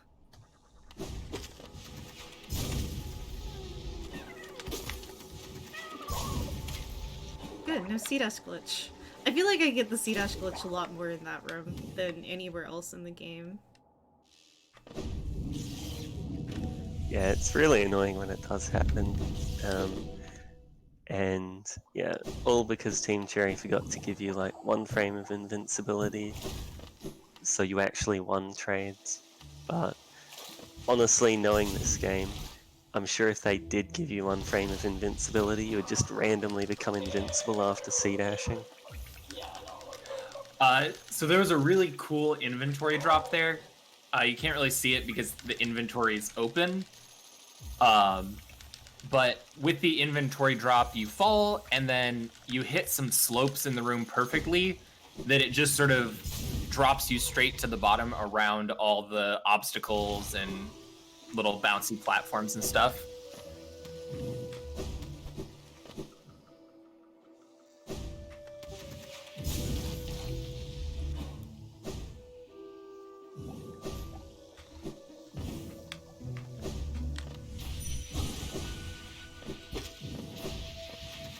So we have another dream boss, dream warrior coming up. The Pancake Man, who is in this category fine. Not really. We got pretty lucky. He can teleport before your third fluke, and if that happens, it's really bad. Yeah. No, he's kind of terrible. In categories like True Ending, yeah, no, he's definitely even worse. worse. Yeah. But he's pretty Like terrible in teleport. like every category. He has an attack where he just flat out disappears for a few seconds and pancakes from the outside to the center. And in true Pancake Man fashion, he will often do that, then spawn on the other side of the arena, then do that again. And during a run where you're going for competitive times, it's just time bleeding away as his just raining pancakes, and it can be really annoying. Yeah. This is probably one of the more fun fluke fights. I'm gonna be positioning in certain parts of the arena to manipulate Umu into a certain position. If you've seen any percent, you're familiar with this exact setup. We're gonna be doing the same setup as any percent, but a little bit higher. And Umu's just gonna be deleted. Yeah, so to give you an idea basically of how much damage we have, relatively speaking, in this run, any percent NMG struggles to 2-cycle. Like 2-cycle is quite a hard trick, and so you're just squeezing out that 300 damage, whereas in this we just do that. Yeah, it's very satisfying coming from any percent to when I move to categories that use fluke to go from, oh my gosh, Umu's a nightmare, it's a headache, it's so obnoxious, to just click the fluke button, goodbye. Yeah, it basically turns it into like a Sparky cutscene. I think at this point, any percent is probably the only official Hollow Knight category that doesn't kill Umu in one cycle, right? Or low percent. Oh yeah, because Shade Soul 1-cycle. Yeah. I mean, yeah, So- you've got low percent, but Yeah. it's basically a meme category. And we're an hour and a half in and we're just getting our first streamer.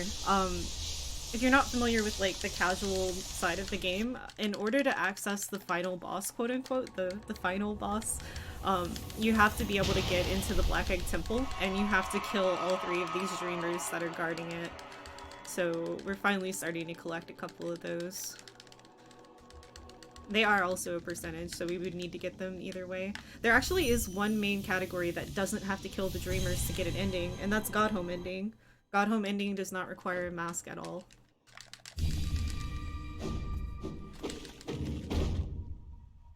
Yeah, God Home Ending is one of the hardest category speedruns because you're doing P5 with Shade Soul and not much in the way of extra health or anything. And yeah, it is very hard. It's a pretty unique category though, because like Em said, you're not getting dreamers, which is totally unique, and you're killing a bunch of bosses, like say, with a very minimal loadout.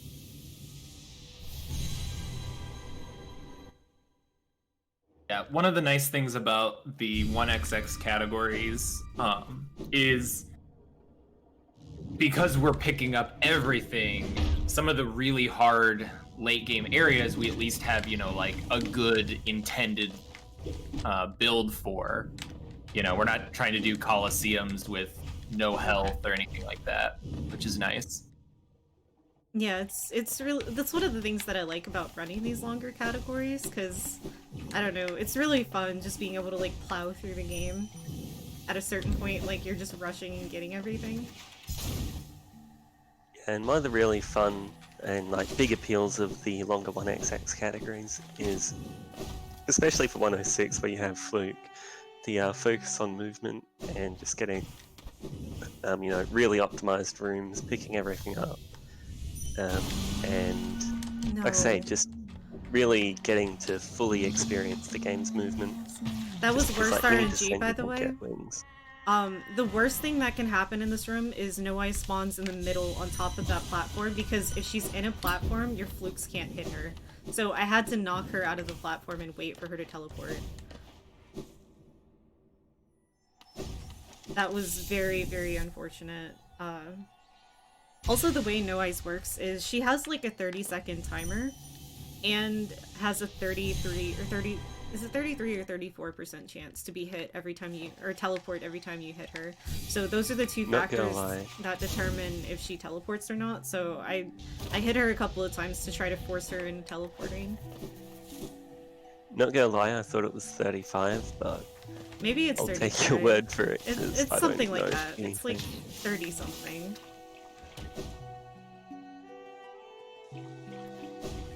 Yeah, and that chance to teleport is what makes Wraith's No Eyes literally the worst, because Wraith's does like 5 hits and each hit does very little damage, so you need to just pray that she doesn't teleport.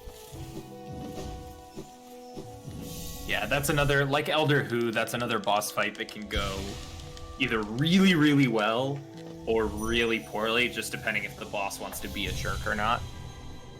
Yeah, and No Eyes is one of those bosses that really likes to be a jerk, and they can actually detect what pace you're on, and their RNG is just inversely, sorry, the quality of the RNG is inversely proportional to the quality of the run.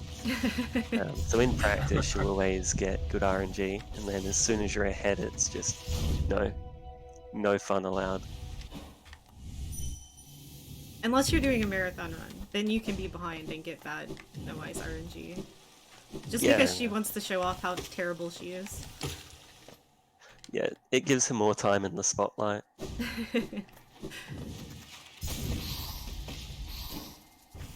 So we're gonna pick up our third spell here, Howling Wraiths. It's a up attack, so it blasts some screams above you. Doesn't get used much in this Oh, no. category because it's worse than Fluke, and we don't collect the upgraded version until almost the end. Yeah, conversely, in 112, Shriek is a really good source of damage, but Fluke kind of just outshines everything else so hard that we more or less just prioritize the rest of the route around Also, getting Shriek... to everything as quickly as possible. Also, Shriek is, like, extremely broken on this patch. Like, if you were to Shriek twice back to back, sometimes your second Shriek literally doesn't come out. Like, you only see, like, some of the particle effects, and the scream still happens, but the damage doesn't. Oh, cool thing about Queen's Garden on this patch, they accidentally the wrong layer for those spiky boys, so those spikes actually can't hit us. And that's gonna be really useful in a couple of minutes in an arena. Yeah, that is really useful because otherwise this area is so much scarier and you can just get hit out of seed ashes and stuff randomly, and it's not a fun time. We do a damage warp here, so that's another thing that was fixed on current patch. Whenever you take a hazard hit, the game has flags for where to respawn you in certain spots. There's a specific spot you can fall there where the game spawns you underneath that little area. Saves time from having to go around, but it does mean you have to tank a damage there. So health is very important through here. Just being able to tank there, and then some of these arenas can definitely hit you easily. Yeah, and just using Fluke to kill those Mantis traders really quickly, and grabbing the Love Key, which we'll be using to get in the Tower of Love and fight a boss later on. Yeah. We talked earlier about like quit outs to benches and the Dream Gate. One of the downsides to Dream Gate is it doesn't heal you, because whereas quitting out to a bench does bring you back to full health. So in the segments where we're doing a lot of like place a Dream Gate move, Dream Gate back move, you gotta really conserve health. Also, Dreamgate actually costs 1 essence, so we're going to be collecting a little bit of a dream tree in a minute. to try to make up some of the essence that we've used and will use with Dreamgate throughout the run. Yeah, and earlier in the run, in the King Station arena, we got a RNG essence. So once you've got the Dream Nail, each enemy has a chance to randomly drop a random essence, and that just means that it's one less that we need throughout this dream tree. But since all of the essence in this tree is basically on the way, it's not as important. But for some of the categories, such as True End, it's really nice getting random essence. Yeah, we need 2,400 by the end of the run, and doing all of the Dream Warriors and the Dream Bosses is exactly 2,400. So we got to get a little bit from trees to make up, basically just for the Dream Gates we use throughout the run. Yeah, so we kill basically all the Dream Warriors and bosses. We don't kill GPZ or Grey Prince Zote, just because he suffers from being bad and not good. And he's also extremely slow to unlock. And he's not a percent, so we don't have to care about it. So this is the arena where these guys not being able to hit us is really useful, because we can just farm soul on them. Oh no, that wasn't supposed to be an up. Alright.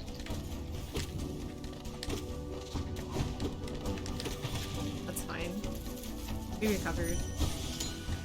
Also, another important thing that I don't think we mentioned, I'm using Dream Wielder. Dream Wielder doubles the amount of soul that you get from enemies whenever you Dream Nail them. Dream Nailing is something that a lot of speedrun routes use, but having Dream Wielder makes it to where we can just get a ton of soul for spells very, very quickly. So we use that for a lot of the run. Yeah, and building casually... Oh, wait.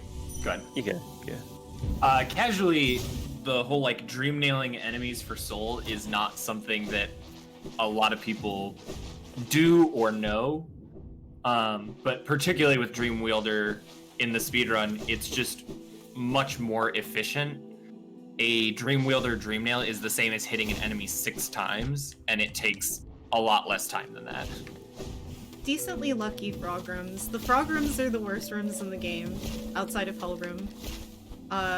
They can be either really nice or really mean, and no in between.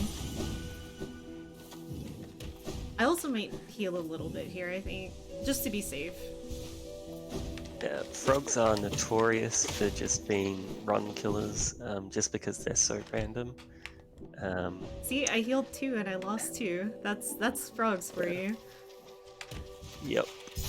And especially in categories like True Ending, where you've got 5 health and you need to go fight Trader Lord after without benching, it can be really, really annoying. And you can just randomly take 4 damage to to Loodles. Fuck. No. Alright, I got a glitch there. I need to take damage. Wait, I need to get away from him. You can't use your Dream Nail again until you either get hit or go through a load. If you mess up that Dream Nail cancel and Dream Gate out. The good thing about Trader Lord on this patch is this is pre-buff Trader Lord. So if you play the game casually, you know Trader Lord is one of the worst bosses in the game. He's really tanky, does 2 damage, has a bunch of different attacks. Well, on this patch, Trader Lord is literally a big Trader Mantis. That's what he is. And he's basically made out of paper. You can call him Paper Lord, you can call him Origami Lord, those names are more fitting.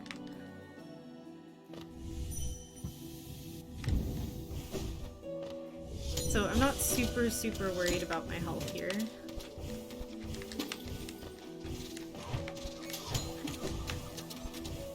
Yeah, and we'll see in a minute on the Trader Lord fight another example of a scream skip used to, avoid getting stunned by the boss entrance and just sort of melting it. So there's 2 main types of scream skips. There's the Shade Cloak scream skip, where you have to shade dash into an enemy's hitbox whenever the scream is starting. And there is the damage scream skip, kind of like we did with Dung Defender earlier in the run. This one is going to be a Shade Cloak scream skip. And then there's inventory screen skip, which gets your run invalidated. One major glitch, people arrive.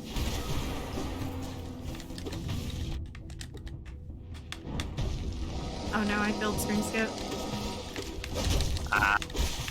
That's how We close still to got a death he is, fluke up though. in the ceiling. On current patch, you can shriek Trader Lord while he's up there. Just get some damage in before Trader Lord even pops into the arena. Yeah, if you get scream skip on this patch, you can kill him during the scream with Fluke.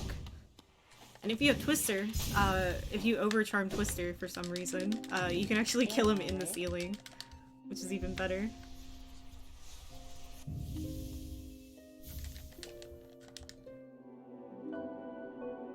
If you're somehow willing to do overcharmed frogs, is Twister there actually optimal?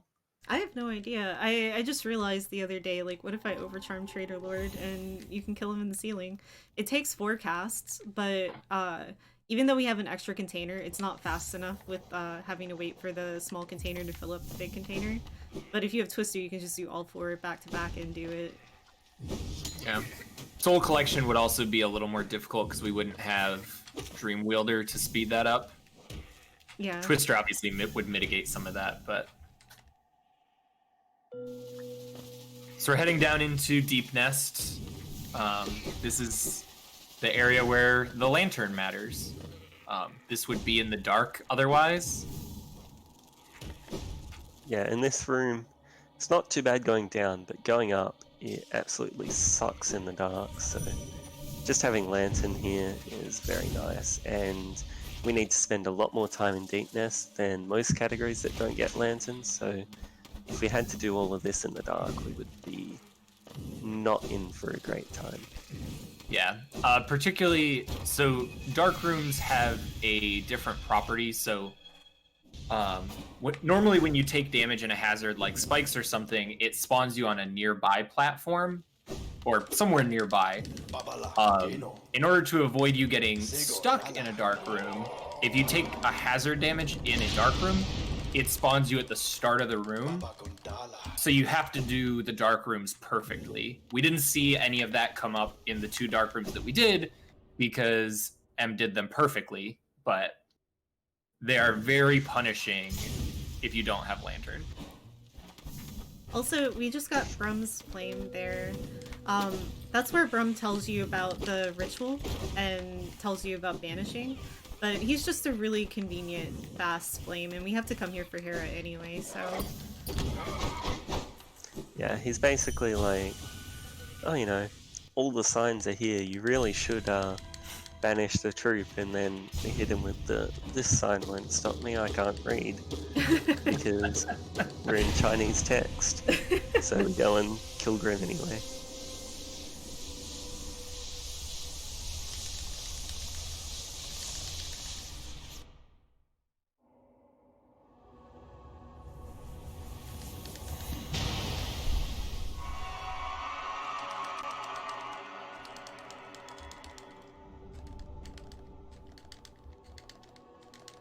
That's our second dreamer. Also, We're not going to see the Grimkins, the level 3 Grimkins for a while. But Brum's Flame is really important because it's not involving combat. And the leveled up Grimkins are really dangerous. They deal double damage and they take more hits to kill than the previous ones. Yeah. Also, on top of the fact that the actual third one that we don't kill is in literal Narnia. It's in Fungal Core, where we already went. We already cleaned it out. There's nothing else there. Useless area. Yeah. Semi-casually, the Grimkin Nightmares are almost harder than NKG himself. Yeah. Especially with Fluke. We don't use Fluke for the tier 3 Grimkin because we need the charm notches first of all, and second of all, they're a lot harder to get close to, so Fluke is kind of useless.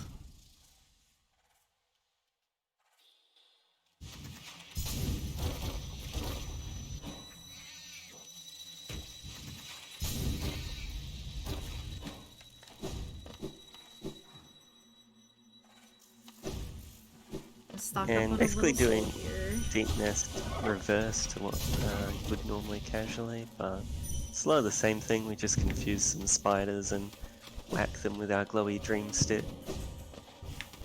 Yeah.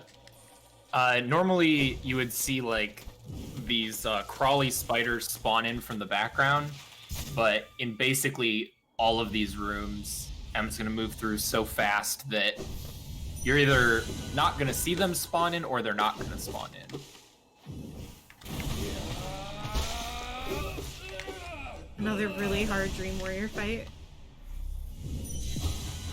Yeah, so the most important part of this fight is actually cutting all the grass in the arena. Yeah. If you don't do that, Galleon your was run's invalid. actually hired to mow the lawn in here before he passed away, so it's just fulfilling his dying wish.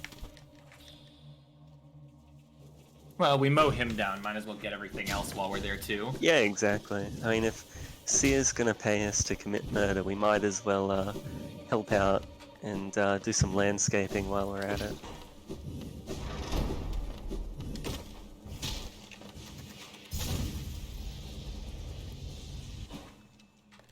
We're gonna farm Tiny a little little gate bit more storage. soul here. Nice.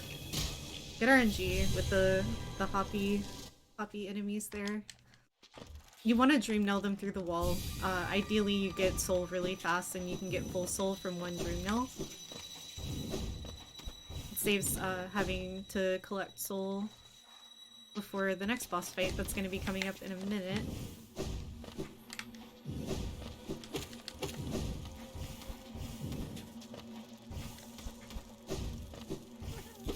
Oh heck. Oh no.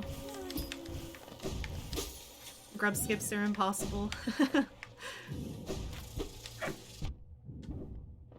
So this boss is another boss like Brooding Moloch. If you remember earlier, we killed Brooding Moloch before the fight even started.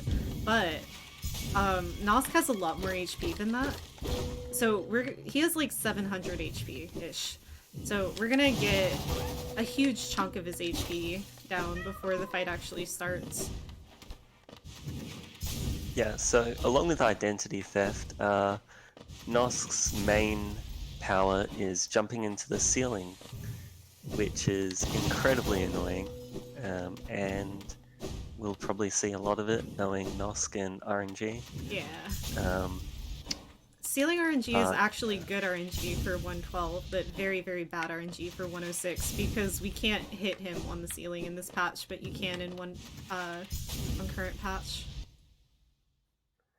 Yeah, similar to Nosk can actually tell if you have a Abyss Shriek, and if you do, he is like super glued to the ground, whereas if you don't, it's just he now lives in the ceiling. It's really annoying. Yeah, so right there we got 3 flukes in. We basically deleted almost half, and then the 4th there. So of his 700, over 400 of it's already just gone right off the start. Okay, there it is. He needs 2 more flukes and he's dead. So he made sure to jump out of the flukes so that he wouldn't be hit by them, and then jump back in the ceiling. Nosk is just trying his hardest to survive. Just let me live. He's just showing what we were talking about. Yeah. That's a great example of worse Nosk RNG. Thanks, Nosk.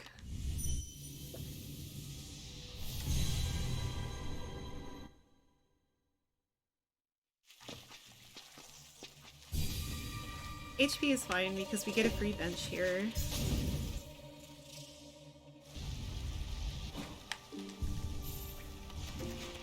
Yeah, this bench helps break up a couple of pretty sketchy segments. Otherwise, this would be a really long way without any healing. So that kind of just helps you ration your health out to last until the bench, and you don't have to lose time healing. Because yeah, we can't go losing 1.5 seconds. Ah heck, I still went too early. These Yeah, Goem's cycles are kind of hitboxes hard linger for so me to long. deal with because it's very different from 112. Like, they changed the spacing and the hitbox sizes on these enemies, and on some other enemies too, between this patch and current patch. So it's a little bit difficult to, like, remember my spacing. That's the room with the broken spikes on 1221, right? Yeah, yeah, yeah. Yeah. So we didn't see it there because it would waste time to just jump into the spikes for no reason, but those spikes in the floor on this patch just don't deal damage. Yeah, Naturally. they accidentally Really forgot to put the hitbox. Oh no, heck. That sucks. Okay, I'll heal one then.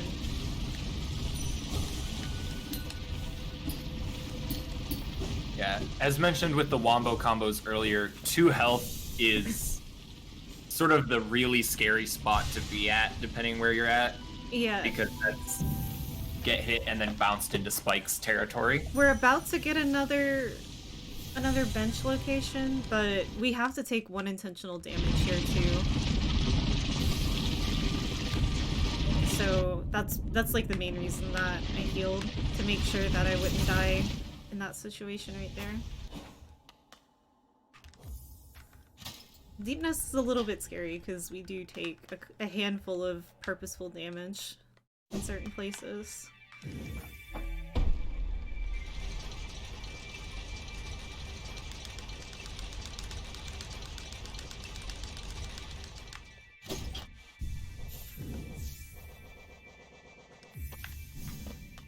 So we're gonna collect a few more flames.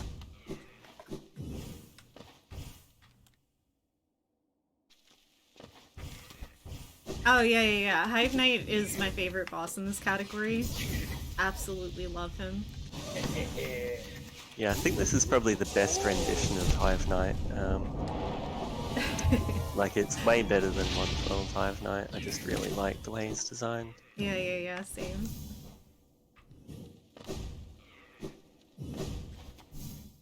Couple more errands before we go over in that direction, though.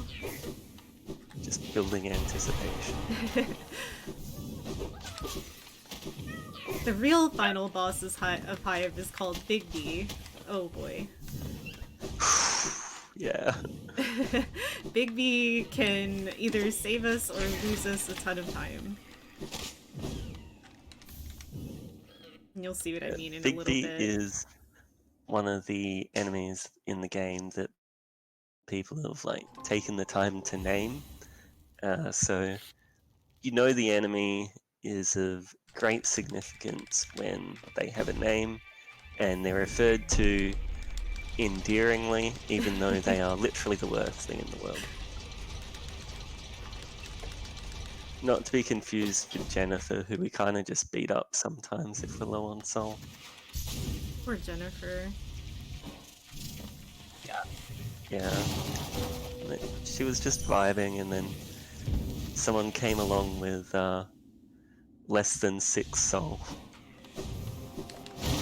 Hive is one of those, is an area that was like pretty wildly changed between current patch and 1221. Yeah, as you see, the little bees take 1 nail hit, and also are much, much smaller. So they can't stop our C dashes like the current patch bees can. Which is really great. The only downside is they're so small, they're really good at hiding behind the foreground stuff. So sometimes you'll get hit and be like, I didn't even see that there was a bee there. Yeah, the little bees interesting because they're so small that in a way they're almost harder than the tankier ones on current patch, just because they'll hide behind something and then, wow, cool, just got hit, did not sign up for that, and just bullying a Grimkin there. It's kind of nice, that Grimkin though, because it stops the enemies in the room from spawning, so you can just, like, the room's almost easier. Yeah, that's the one thing that I like more than 112, because 112 vanishes, so you don't have to get the flames. Come on, Big B. This is why Big B is terrible. We need him to hit this wall, and he's the only thing that can break that wall, and sometimes he doesn't even break the wall, even if he hits it dead center. We have no idea why that happens. This patch is just really jank. I mean, I have a pretty good idea why. It rhymes with Terry Spaghetti. It's also nice there, it's sort of routed out so that when we get that mask shard, it completes a full mask. Did you guys see how fast that Hive Knight fight was? Whoa. Aw. That was so fast. So Hive I knew Knight was Fluke was added. good, but that's crazy. Yeah, Hive Knight was added on the Lifeblood patch, which was the patch immediately following this one. So the Lifeblood patches have 107% because Hive Knight is a percentage. And then the other 5% are obviously all of the God Home stuff that ended up coming later. You know what would have been the worst possible thing for them to add? Like, in that room there's a whole bunch of breakable walls that you have to lure a big B to, like... Oh no, break, why would you and say then that? I'm assuming they've at least finished boss design for Silksong. I don't want to give them ideas. That would be literal hell, especially if they kept the like terrible big hit Oh, no. protection. Come here. No, Grimchild, why? Oh goodness, I've never had this happen before. Where's the totem? Oh no! I know there's a totem. Okay. Rando game knowledge, let's go. Yeah. Grimchild trying his best. He just wants to impress us, and yet. Yes, that's what I was saying like an hour ago about Grimchild will turn into like a sniper as soon as you want him to not hit something for 2 seconds.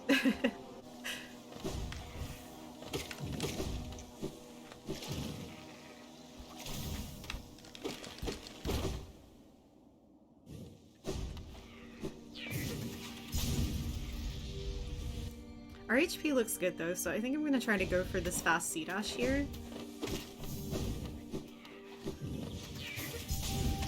Ah, close. I was a little bit too early.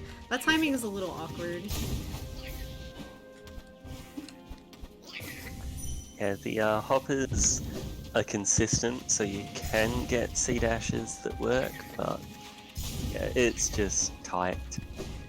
There's a lot of C-dashes, actually, in the game that are quite precise. So this is our third nail art. Dash slash. Dash slash. Whoa, destroying the dash slash economy. Everyone gets one free dash slash today. I can't say it as good as Axe though. I'm not Swedish enough.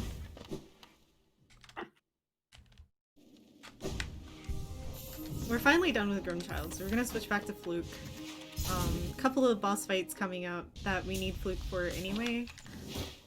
This whole section is kind of bad because primal aspids are bad, hoppers are bad, great hoppers are bad, spikes are bad. So there's just a lot of really scary stuff in this part of the speedrun. How can great hoppers be bad? They're called great hoppers. It's a lie. It's a marketing scam. I played safe there to try to take minimal damage. Oh, heck. That great hopper just like moonwalking into you. Yeah, they like to do that.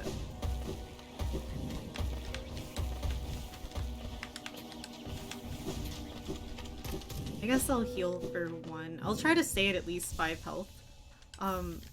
Most of the fights coming up are pretty safe, but if they go wrong, they can go really wrong.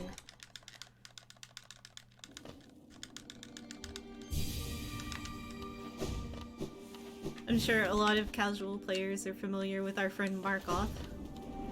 Markoth dies to 3 flukes, and if he decides to go high up in the ceiling, that really, really sucks for us. We can get 2 Markoth flukes. is... I like how he immediately went into the ceiling. Speaking of, yeah. Uh, Yeah, that's a bit easier than God Home Markov. Yeah, you want him to go in the ceiling in 112, and you don't want him to go in the ceiling here. It's funny how, like, a lot of the RNG is opposite between 106 and 112 just because of how we do the fights.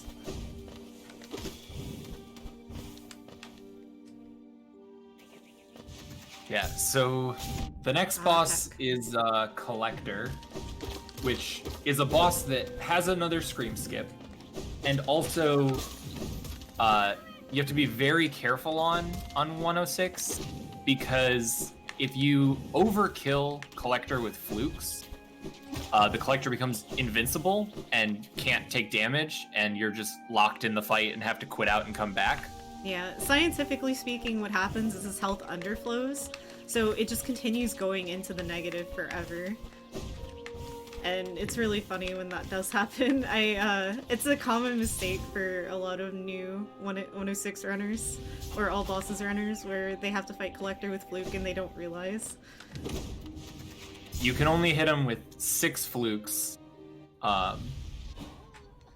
and then you have to stop, which it takes him down to basically no health, so he dies very quickly after that. So the real worry is, like, if you try and do a descending dark and then aren't holding down enough and you accidentally fluke him, then you get wrecked. So the good thing is that the Scream Skip is completely consistent. It's very, very hard to fail that.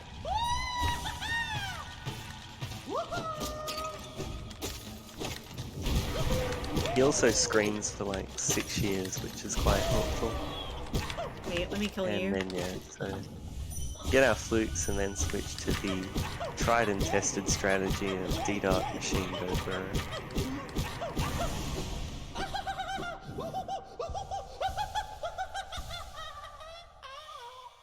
Yeah, so that fight with Nail Zero, like, casually, would be a nightmare, because all the mobs would take forever to kill, but you just, again, Fluke just kind of deletes everything and makes it nice and easy. Yep, and then 3 free grubs. We don't care about the collectors map because we already know where they all are. Unless I forgot one. That's a thing that can happen. I don't think I have, Yeah, though. look. I'm not even convinced there's 46 grubs in the game. There's like 35 tops. And yes, chat, we're finally going to Watcher Night now. Soon, trademark. 106 Watcher Night is my favorite Watcher Night fight in any Hollow Knight category. It's so fast. Just hear me out. It's so fast that it's slower to break the chandelier. It is the only category that doesn't break the chandelier. It's very satisfying if you're used to getting bullied by any percent Watcher Knights or anything like that, to just instantly delete them with 2 flukes over and over. And this is the Spire lever skip that you've probably seen in any percent runs and all skills and stuff like that.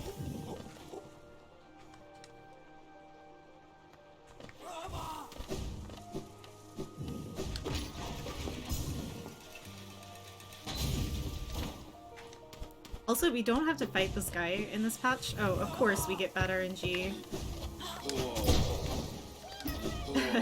I had to wait a little while for him to get off of the wall so that I could do that dash / lever skip to get the grab. Alright, here we go.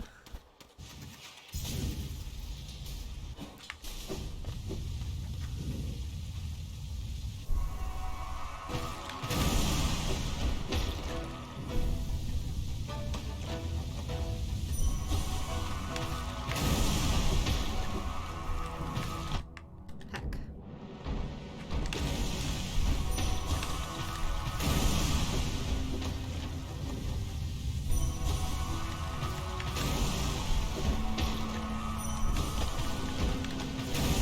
There we go.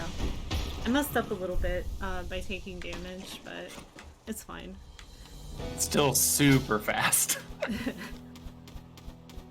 And even if you miss, like, a fluke on them, you can just get a quick nail hit to take them out. So you don't have to deal with any of the RNG of, like, them rolling or bouncing or any of that nonsense. Yeah, they don't even get to Yeah. live long enough for them to give you RNG. Any percent runners watching that are just filled with jealousy. It's 'Cause that's soothing like, for the soul to see them dumped Yeah. on like that. it's honestly karmic justice. That fight is brutal in any percent, and then this, it's just no.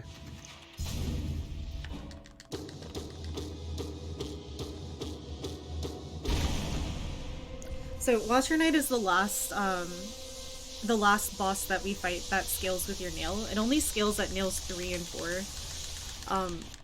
We waited to fight all of the Dream Warriors and all of the bosses that do scale before actually getting nail upgrades. We're finally about to go get those now, and nail upgrades are a percentage, so we do have to get them at some point.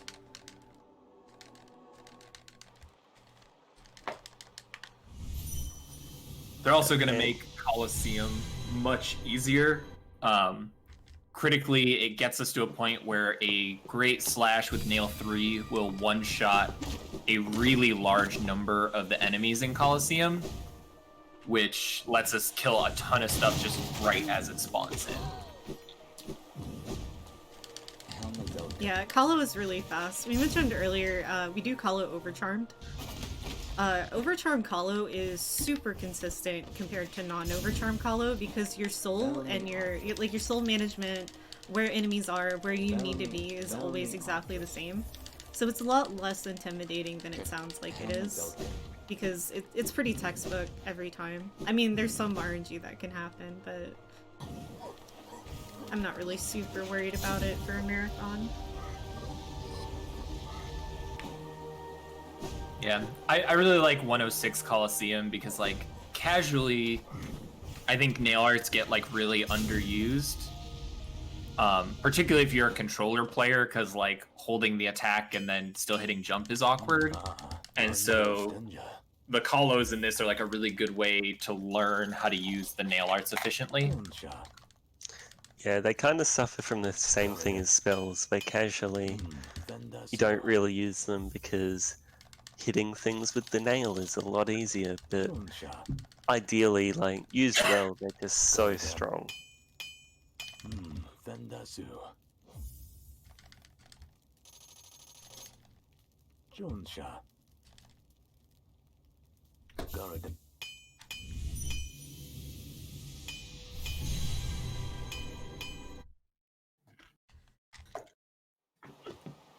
Alright, so this is gonna be White Defender coming up. White Defender is super well hidden. A lot of casual players never really find him. We already came down here for a relic earlier. But he's gonna be our last little bit of essence. So after I get out of this fight, I'm gonna see how much essence I have and see if I need to stop and get any extra.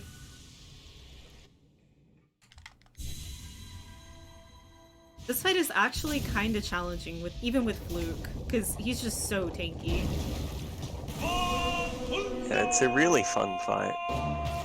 But yeah, he is a tanky boy. I mean, Dung Defender is tanky. This guy is, yeah, thick with like 3 Cs. There's also potentially a scream skip on White Defender. Depending on, like, the attacks you get and the exact positioning and all, it can be really tough to get. Yeah, I couldn't have gotten that. He screamed at such a weird time. Yeah, and sometimes he'll pause, and, like, sometimes it's just an instantaneous scream, and...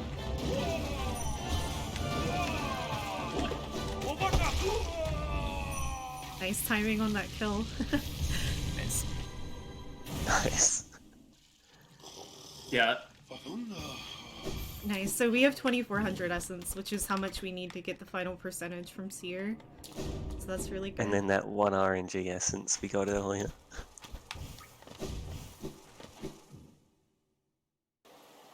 Perfect. Calculated, as they say.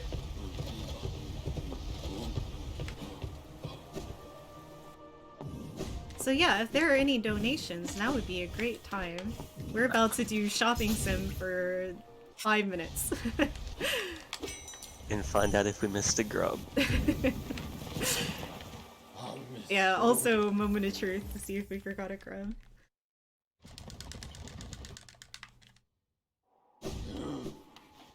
And a nice moment in these longer categories where, like, because I mean, this is nonstop action. So if you need to hop up when you're running and like run to the restroom or grab a snack or refill your water or something, Yeah, this is you get a nice little break. This is the stretch break for the run. Also, you might be wondering why I Great Slash whenever I drop into the Sturtmouth well. There is a spawn called Minderbug. Minderbug is 2% chance to happen, and if it does happen, the run is absolutely cursed. We also Great Slash just to break the fall, but also mostly Minderbug. And that's also why we break that sign every time. Just because. We have one more opportunity to possibly get Minderbug after this.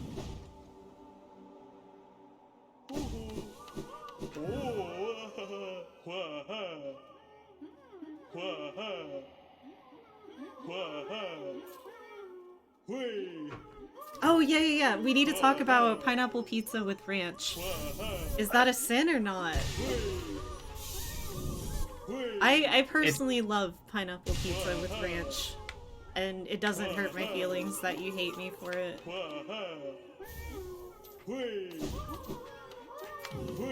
Yeah, that sounds cursed. I don't like ranch in general though, so maybe I'm the weird one there. Ranch is so good. I know. I'm in the Midwest and don't like ranch. It's an anomaly. Jalapenos with pineapple pizza is great, yeah.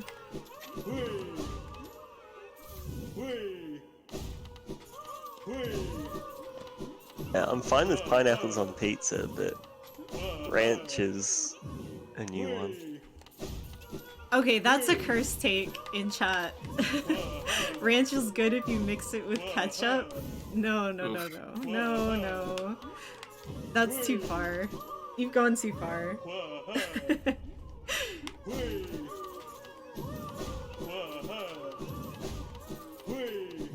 Ranch with sriracha is actually really good. PG and I started buying sriracha a lot lately. Sriracha is delicious. It goes with literally everything.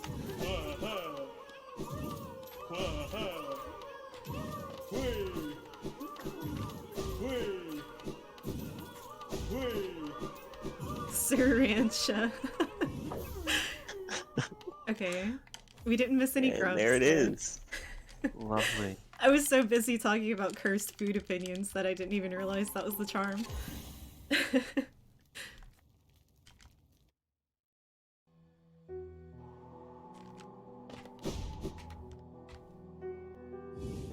Oh, what's this? Sly was the nail sage the entire time.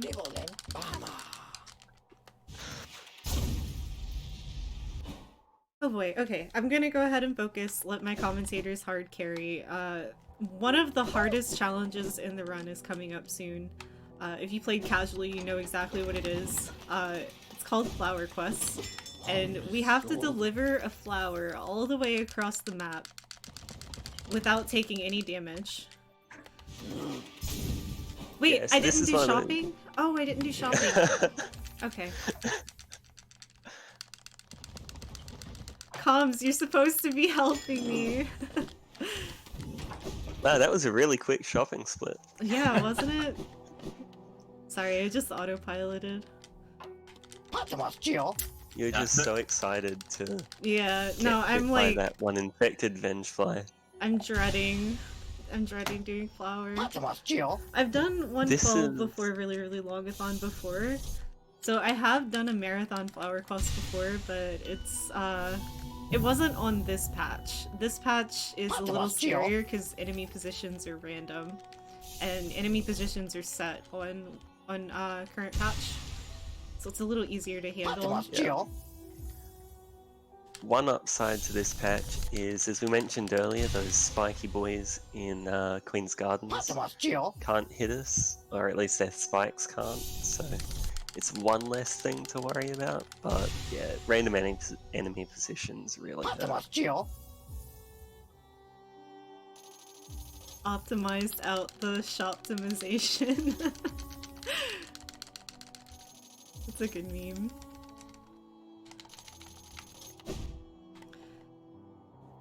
Okay. So now we're going to resting grounds.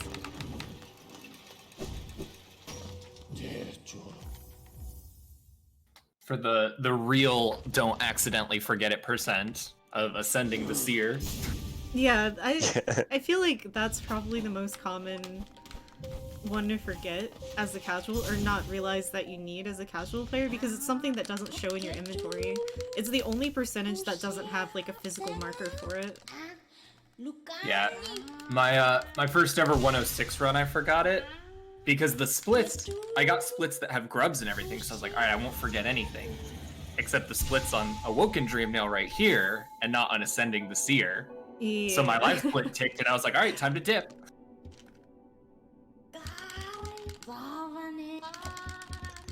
Yeah, it's an interesting thing to have a percentage tied to. Like, it makes sense, but the fact that, yeah, it's not reflected in your inventory, and it's just like, did you forget it?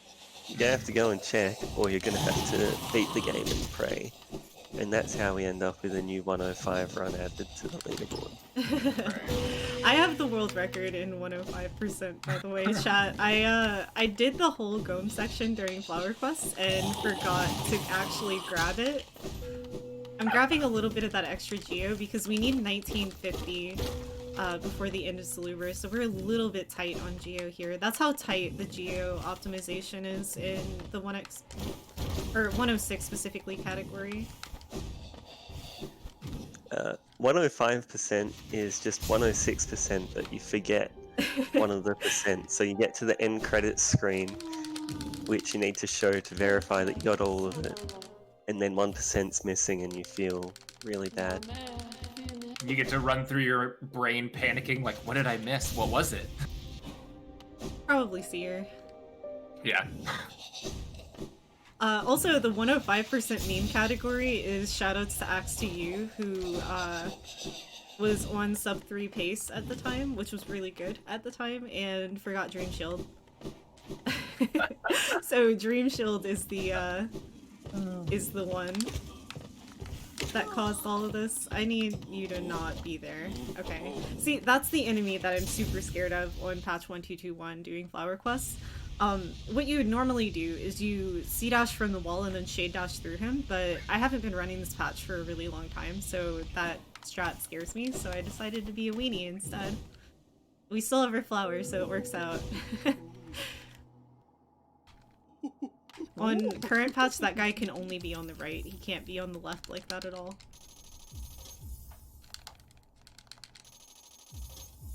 Yeah, the price of quick inventory dropping and lever skips is inconsistency. Honestly, the price of running Hollow Knight is inconsistency. Am I too low? I was too low.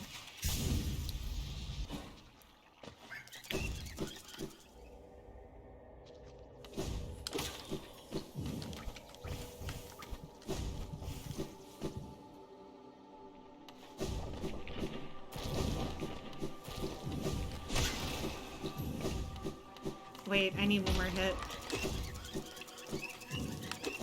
I think I have enough, actually. I do.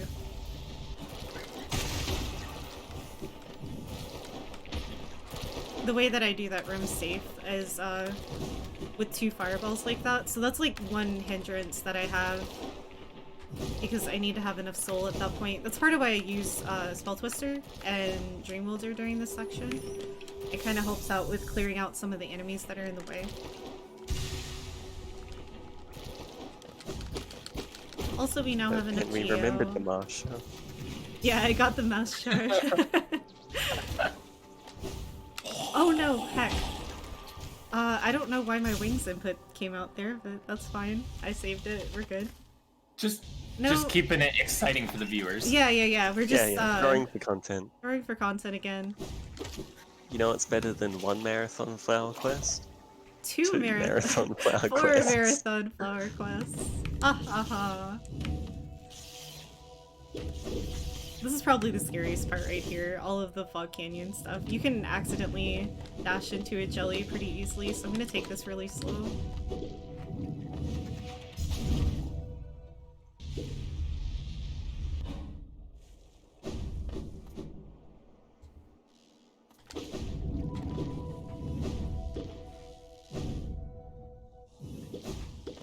Head through our QGA room. That was a sick Not- QGA. Best QGA in any category. And you make that look so easy. People say that trick is hard. I don't get it. Yeah, it must be an any percent runner thing. They're just very full of themselves and think it's really hard. Alright, moment of truth. Okay. One more room. We did it. Let's go. Easy flower quest. Ooh. Those last two rooms are like for sure the scariest rooms. Because you lose the most time if you fail them, and also it's so easy to mess up. Like, because if you dash a little bit too early, you're at risk of being hit by that one flying boy that was in the way. You're also at risk of, like the way that I do that last room where I do the neutral dash and then the other dash, you're at risk of just falling straight into the thorns. So that's fun. Yeah, it's pretty cruel of Team Cherry to... You have to do it hitless through that whole area, and then that final room also has a couple, like, tight dashes in it. It's like right when your nerves are highest, they're like, okay, do some precise dashing too.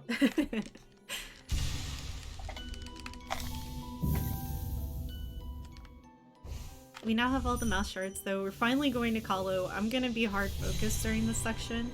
There's not really a whole lot to mention during Kahlo. Like, the wave spawns are consistent. There's not really a whole ton of RNG. It's just a lot of really cool combat. And knowing, like, where the enemies are gonna be. It looks really cool, especially since you know that if I take double damage and get hit 5 times, I'm dead.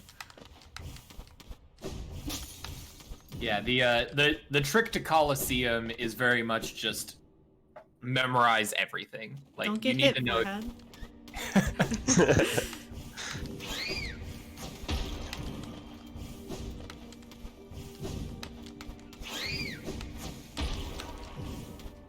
Kind of a weird climb, but we're there.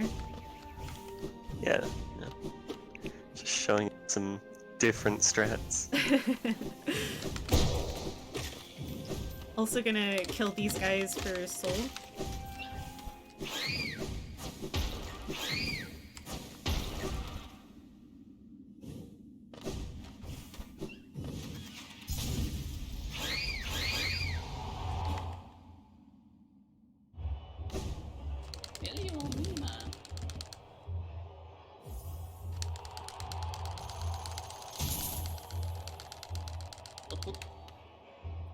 And we've got a nice amount of Geohedians Colosseums. We should Nice. be pretty Nice. set. That's the real reason to kill those hoppers. Yeah, that was Yeah, yeah. calculated. Had to do it for the meme.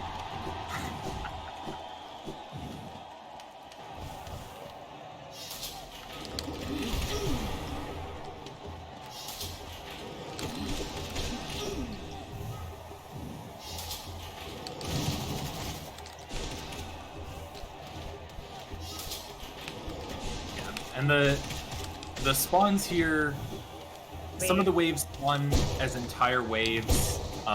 Some of them, there's like multiple spawns within the wave, so it's killing the enemies in a certain order to make sure that everything spawns as quickly as possible. Yeah. No, I got iframed. Classic. So Yeah, so enemies have iframes. If you do a nail cancel too fast into a fireball, yeah, that's what happens. very spaghetti. Yeah. You also, like, all the enemies are coming out of those little, like, elevator jar things. So there's some timing to, like, not accidentally Great Slash a second before the enemy is actually there. Yeah, fast colos got a lot of nuance to them, but done well there. Really impressive, which is what we're seeing now. Yeah. Colo 1 is really nice because the reward for it is a Charm Notch, and Charm Notch pickups heal you to full. So outside of, don't die, you don't really have to worry about extra hits in Okay. Coliseum 1.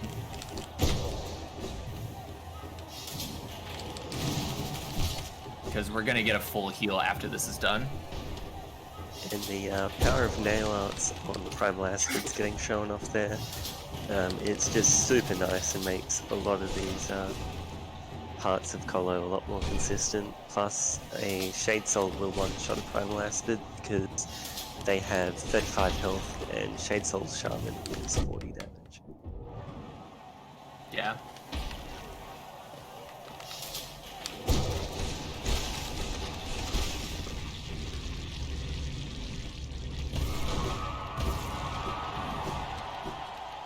And that's Colo 1. Yep. So because we're not god gamers, we don't save Zote just because it would make Colo 1 literally impossible.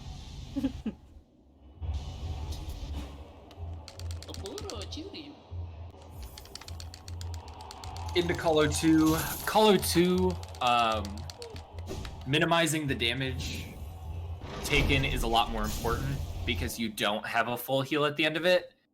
And the boss fight at the end of Colo 2 usually uses up most of your soul. You really just want to Shade Soul the heck out of the Oblobbles. So you don't really have the leftover soul to heal there. Yeah, Colo 2 is a big step up from the first one. Luckily, the combo of Soul Eater and Soul Twister is very powerful. So we talked about the numbers on Soul being like a 1 to 9 scale. It's technically 99. So Soul Twister makes your spells cost 24 mana, and Soul Eater gives you 15 per hit. So like Heck. assuming you're like doing nail fireballs on enemies. I keep accidentally turning around. It's much scarier to kill those because they deal 2 damage and we're overcharmed, but it's faster than letting them just dive into the floor. If you want to be super safe, you can hang it on the wall and they'll just dash down into the spikes and die, but it's a lot slower.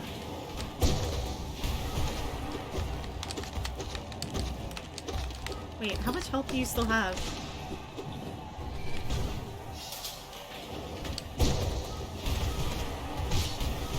Yeah, Crate Hoppers are thick boys. Luckily, yeah, we've got the damage That's to called deal with them Block Link pretty Storage, quickly. by the way. Love showing that off. That's one of the 1221 exclusives. You can't do that on We've gotten current patch. 3 R&D essence in Colos.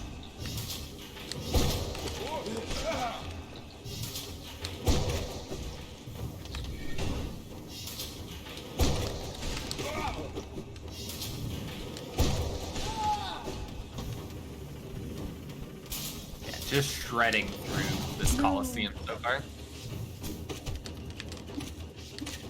Unfortunate. I have a lot of soul because of Commentator's that, though. curse.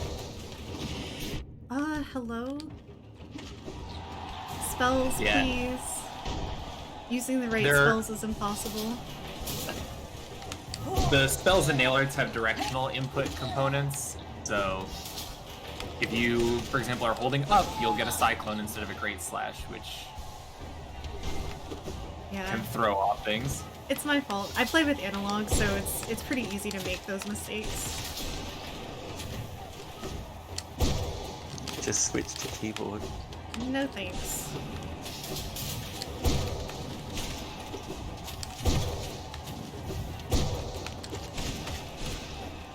Okay, really good cleanup there. Yeah, that's really good. We're also using Nail Master's Glory, I don't know if that was mentioned, but that makes our nail arts charge like so much faster, which is sort of how you can just great slash or whatever every enemy as they spawn. Normally it would be very, very tight timing to get them to charge up that fast, but with Glory it's pretty free. Sick. Damageless sub level. So we have full health going into Color 3. Yeah, that was really clean. Just doubling everything. Yeah. If you do take damage, it's nice that in Calo, if you quit out, you automatically go to the bench under Calo. So you can quit out for a full heal. It loses a little bit of time. But hitless is obviously better because then you can just go straight into the next one, and you get to keep a little soul to start with. Just for the record, I wouldn't have benched even at 1 HP. Gotta have it be exciting. No benches here. Yeah, we're not weenie benching. It's not happening. I got this. I'm a professional. Which means I'm gonna die in Color 3 now.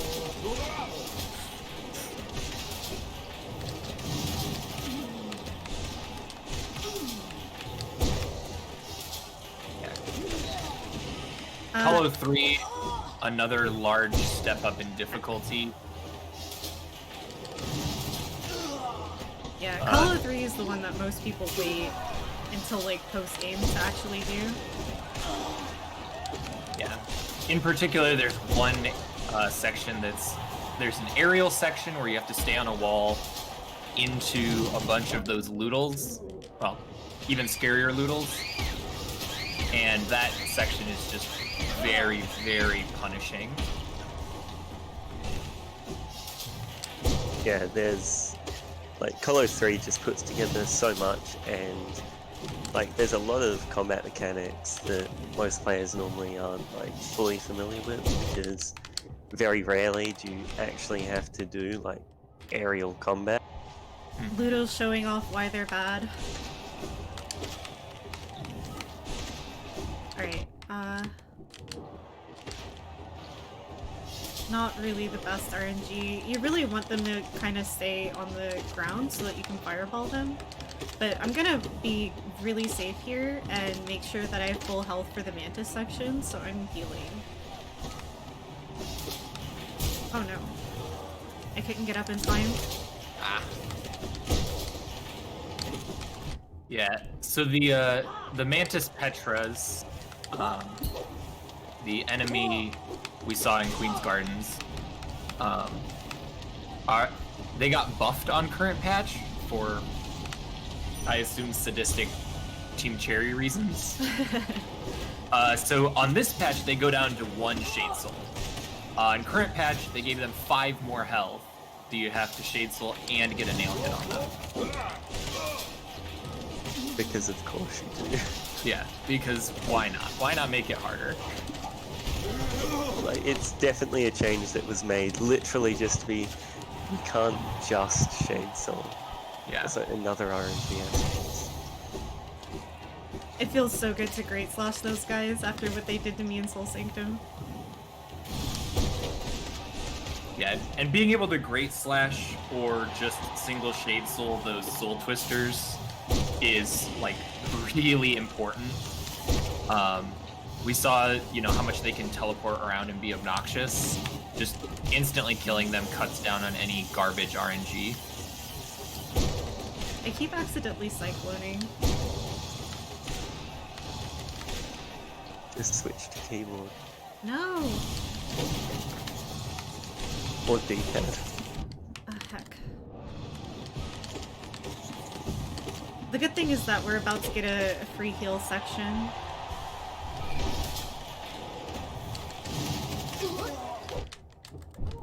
I'm getting really unlucky.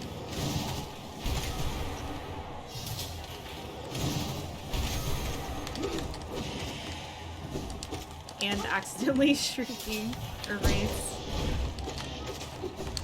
6 RNG essence. Great, we'll be fine. Yeah. Luckily, there is this one little middle spot in Call of 3 that's right before the really hard part and is easy to get back to full health here. One brief moment of kindness from Team Cherry. If you stand in the right spots, you can get Dream Nails on both of the Garpies that are passing at the same time and get soul really fast. Yeah, so this is the super hard part that people tend to struggle with the punch, just because there's no floor. You can't like face tank and then heal the damage that you take. You have to just kill everything, and if you're not familiar with using nail arts, it can take a long time to kill the enemies. Whereas being able to just kill them in like a Shade Soul or a Great Slash is super important for speeding this up. So now it's the Loodle section where it's just an RNG fiesta of these guys bouncing around. You kind of just gotta read it and react quickly, make sure they don't jump on you. Using the D-Dark machine for iframes when you get a chance. Yeah, that was pretty good for Loodles. Yeah, that was... I mean, we're alive, which is like... Alive is We good. take those. Yeah.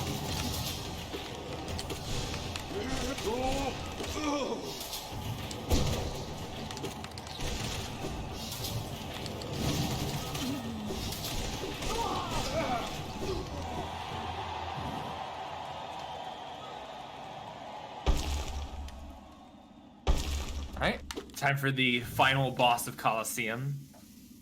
The God Tamer, who can be a little annoying on 1-2-2-1, so you can't damage the God Tamer when it's rolling on this patch. So if it does rolls, it's just annoying. That was clean, just a bunch of D-Darks. Yeah, On current that was patch, you great get them during the RNG. roll.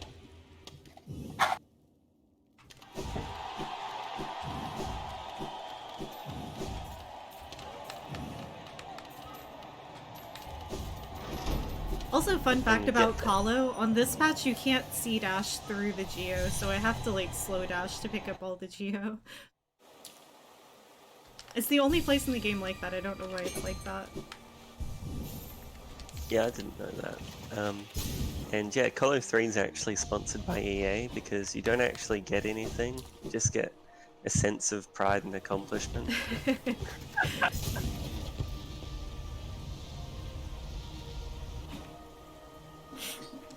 We're about done with the run now too. There's very, very few things left to get. We're going to get our last nail upgrade right now. And after that, it's just a couple of little cleanup things. We have to get true ending, so we're gonna have to do a little quest to get the key to true ending, which is called Void Heart. But after that, we're pretty much done. Velmi object. More sun. Velmi object. Velmi object. Yeah, we get to do some cool platforming, and then one hard boss fight, one much easier boss fight, and then done. Yeah, part of why we require NKG for this category is NKG is the actual final boss. The other two are just kind of in the way of the credits. Like, they're so easy with Fluke that they're not even a boss. They're just kind of like keeping us from finishing the game. Interactive credits, yeah. Yeah, we're actually that strong in this category that it really is an issue that some runners have brought up, like just trying to get it to feel like it actually culminates in something, especially because we're kind of treated with with 112. It ends in like this 40-minute long boss rush, sort of culminating in Absrat, which is incredibly stressful to run, but great as a viewer, whereas this kind of, I mean, if you know what you're looking for, the NKG fight for 106 is quite technical, so it's also pretty entertaining, but you know, it doesn't have that huge boss fight that you're just like dreading. But we do get White Palace, which is actually pretty sick. Yeah, White Palace is sweet. Because we have dive in this category, there's a few little spots that dive skips some stuff, which is nice.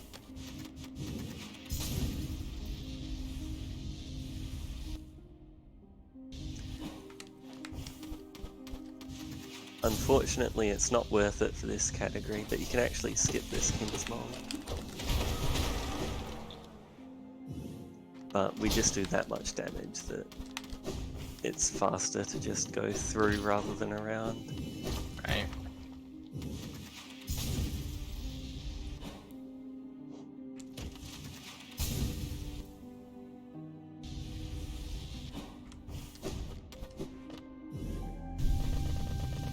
Gotta do the little hops for good luck. It's impossible to stand on that elevator and not do the little hops.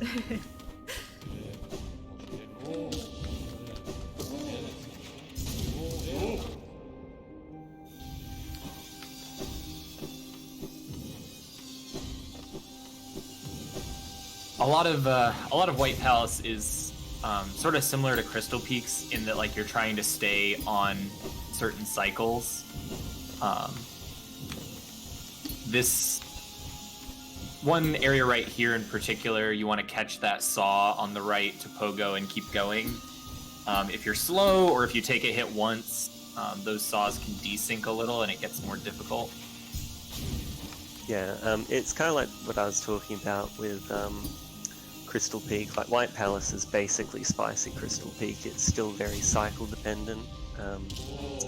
So, like we're saying, we're just trying to stay on those cycles, make sure we don't fuck anything up, because we're gonna have a bad time if something goes wrong. HK slide. That's the longest gate storage in any Hollow Knight speedrun, and it's really, really cool. It's also one of the ones that like is a very noticeable improvement to how you get through the room, because otherwise you have to kind of like drop down, walk, and then jump back up, and instead you can just sort of smoothly glide right down to that platform if you get the storage. Yeah, that's a really nice gate storage, and like I say, it just makes, otherwise the movement through the room actually feels quite awkward, so being able to kind of just get through it all smoothly is quite nice. That skip right there probably hurt you if you've done White Palace casually and didn't know that you could do that. Yeah, that skip and the little tunnel under the spike corridor. The first time I saw that, I died inside a little. Yeah, that spike corridor traumatized me casually.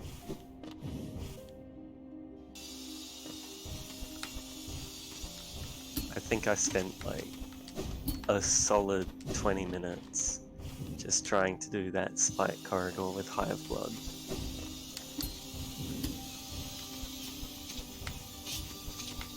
Oh, heck.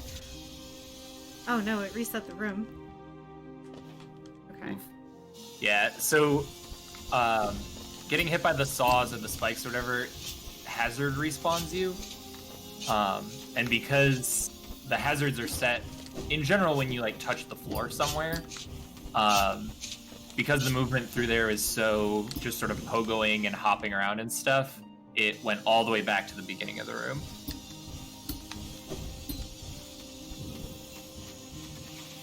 And a nice little pogo up between those saws there. Oh, heck. And yeah, this is coming up to that spear corridor we're talking about, so this is actually one of the worst parts of White Palace, but we're able to just go through under here and skip all of that. Yeah. Also, there's And there's a a inventory drop you can do there, or you can do it with dive. The dive is a much easier to do. yeah, the inventory drop they have to do in true ending because they don't get dive, and it's quite tight. I'm And going nice for little skip Thornyump. coming up here. So Monstilla found a way that you can like stand on the very edge of the spikes, and while I was messing around with it, I ended up finding that spot where you can stand like in the middle of the thorns and jump. So that's like one of my few contributions to Hollow Knight speedrunning, and nobody goes for it because it saves like 1 second and loses like 10 if you fail it. Yeah. That good berry team coding. Just little spots and spikes here and there where just you can chill out, no big deal. If you look at the hitboxes for like most hazards, it honestly looks like they drew the thorns and stuff, and then they spent like the majority of the development time on what the hazards were going to look like, and then they're like, oh crap, we have 2 days to like actually do the hitboxes, so they're just going through like freehand drawing like, oh yeah, that's close enough. Missed a bit of terrain there, but they won't notice. Yeah, No one would nobody ever will try and use jump into the that. spikes. Yeah, why would people jump into the spikes on purpose? No one would do that. This is why they hate us. And now you open up Reddit, and it r/Hollow Knight is just all pictures of people standing on the edge of spikes.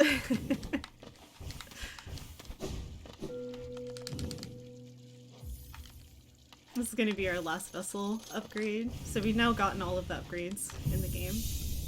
We Except are a for good one citizen. spell.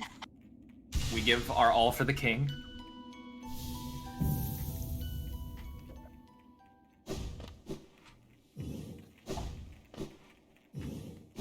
Yeah, this vessel fragment is an absolute rip-off. It is 3,000 geo.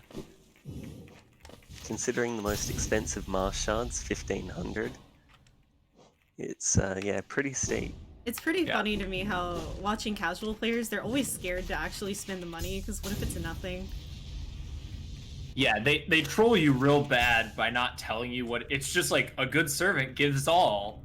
And you're like, is this just a place to dump money for no reason? That's too early.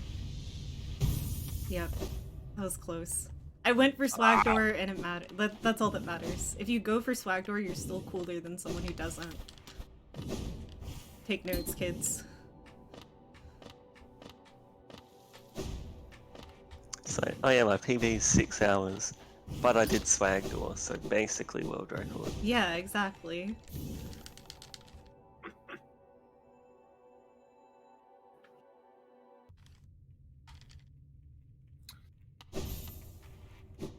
Yeah, I can't imagine they expected people casually to actually bring all the lifeblood cocoons down here. I have to imagine they just knew it was going to be Joni's. Yeah, but you see, I don't know if you guys know who Author Blues is. He just played through this casually. He's another speedrunner. He actually did the cocoons. Like, he didn't even consider that you could use charms for it. It was amazing to watch. Like, that should be a requirement. we need to have a It's not just- category that gets lifeblood core, but only with cocoons. That's such a speedrunner brain thing to do. Like, go for the insanely difficult, like, niche solution instead of the one staring you in the face. Yeah. I don't know anymore if I remember where enough of the cocoons are, because you just never use them in anything. Yeah, I know there's like the ones near Green Path because they're super fast lifeblood in Rando, and Right. then there's the like bunch near in the 2 cocoons near Galleon because if you get an early Jonies, that's the 10 mask goal, and then that is literally all the lifeblood that exists. We have Sweet Void Climb. Diet Abyss Climb ILs, let's go. I actually like this climb a lot more than the normal Abyss climb because 1, there's no enemies, 2, there's a lot less platforms, so it's a lot more straightforward going up. Yeah, The movement just feels I- really good. I love this section. Yeah, it's one of the few sections where it really like rewards the turning around out of wings jumps to be able to jump again sooner. Mm-hmm. It's also just nice to like the end of the run does explore like the full range of movement. Like you have this and White Palace that are like really flex your movement skills as opposed to just the combat. Yeah, which is like really, if you're running 106, you're probably doing it for the movement. So it feels really nice to sort of build up to this throughout the course of the run. Sort of, it's got everything. It's got acid skips, it's got fireball skips, both like sort of at the start, and then yeah, culminates with like the wings movement and combining it all together for, like you say, just flying through sections, barely touching the ground. And now it's time to go shred some bosses to end the run.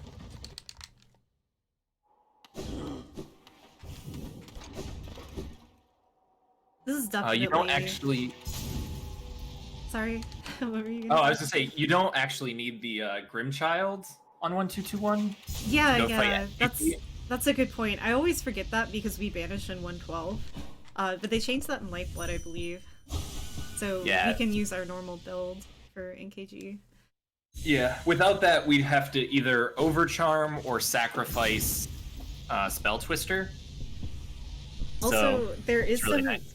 there is some intentional damage taking in this fight. Please do not panic, chat.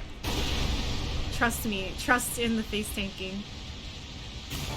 Whenever I need to face tank. Get your cat jams.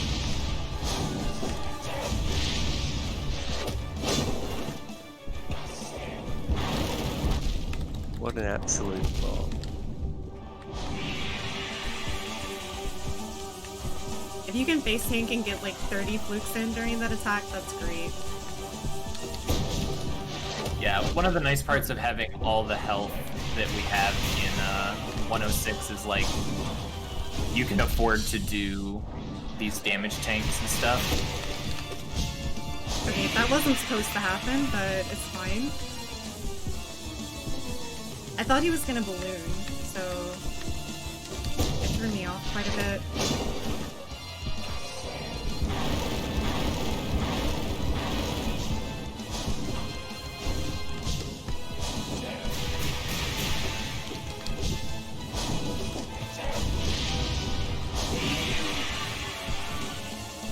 If I died at NKG, that would be really unfortunate because we'd be going into the fight with no soul, which means I would end up staggering him.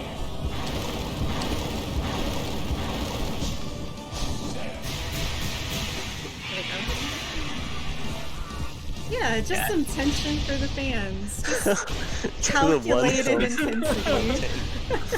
Oh boy. I mean, you told us not to panic, so Yeah. all intentional.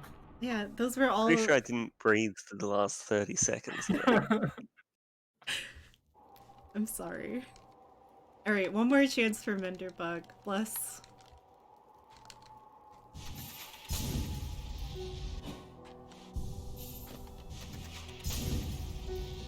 We do keep our HP outside of that fight, so I was still at 1 HP. Rip, no Menderbug. Unfortunate. I will do Superman Night, though. I always do this for no resets or for marathons. So whenever you go through this transition to start this cutscene, there are certain animations that you can maintain. And so now we're just like in Crystal Dash. Permanently. Do you prefer Superman Night to Spinny Night? I like Superman Night more right now, just because Spinny Night I've known for longer. Okay. Yeah, it's a little slower. They're though, both great. So people don't go for that in runs. Right. Helicopter Knight's great.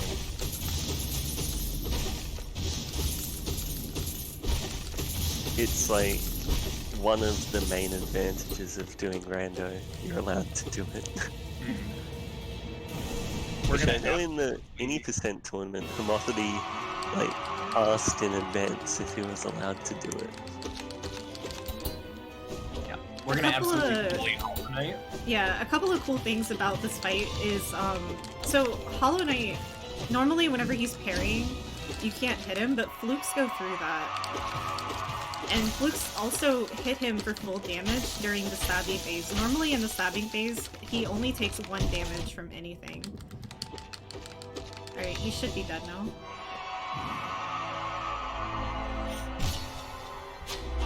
Yeah, just melt him. Yeah, it really is interactive credits.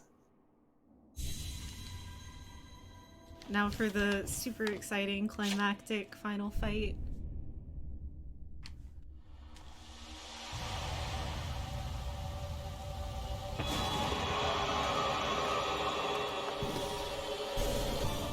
We gotta get good.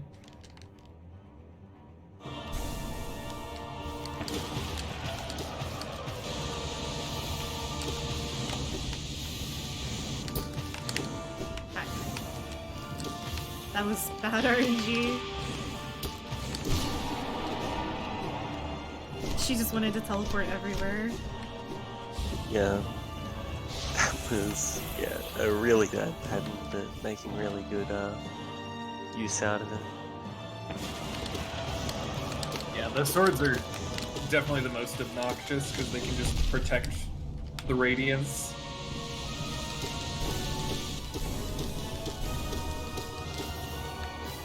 She was dead. We were just waiting for her attack to end.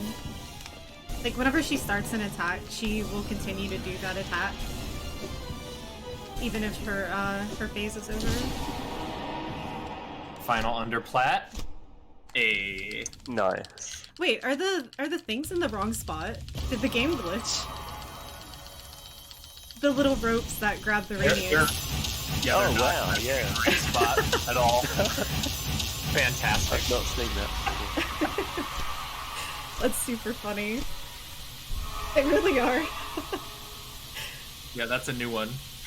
Alright, and that's time at the fade out there. Underestimate. You'll love to see it. Yes. GG. Thanks for watching, guys. Thanks for having me. Great commentary, great run. Hollow Knight speedrunning is super, super fun. You can join us in the official Hollow Knight Discord, discord.gg/HollowKnight. Our speedrun community is hosted within the official Discord. Also, the Rando community is hosted there, so if you're interested in doing Hollow Knight Rando, there are channels for that there as well. Yeah, that's gonna be it for me.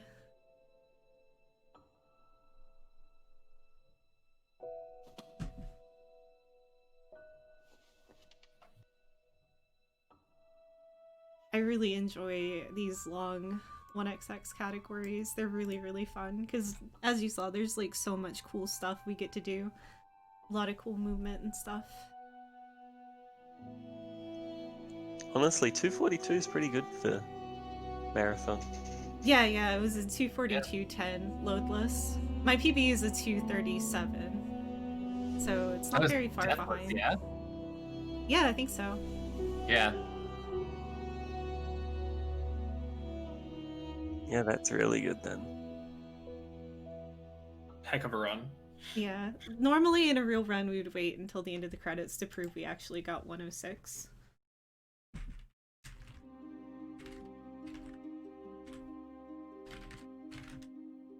Yeah, sad that you can skip the cutscene, which is cool, but not skip the credits. Yeah, they made it to where you can't skip the cutscene anymore. How much time do we have? Should I do Path of Pain speedrun? I'm kidding, I don't know how to do Path of Pain speedrun. It would probably take me like 10 minutes. I do wish we could skip the credits though. It's kind of unfortunate we have to wait through this, like if we do PB. 105. 105. 105, Reki? Not quite.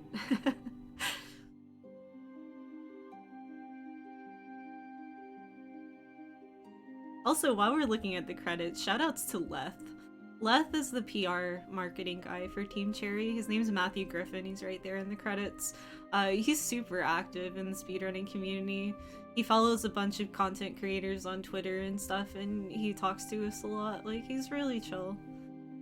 Team Cherry, we make fun of them because they patch out a lot of our cool speed tech and stuff like that, but like a typical indie company, they're pretty on the ground with their community, and I think that's really cool. Yeah, and they're pretty involved in like the Discord and stuff, quite active, and actually listen to feedback. So Yeah. it's a really good community.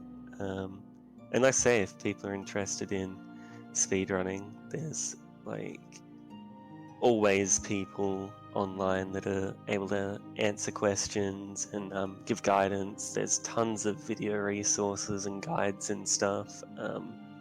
It's a really good first speedrun, like it was my first speedrun, just because there are those safety strategies you can get. Yeah, I literally started like 8 months ago or something like that.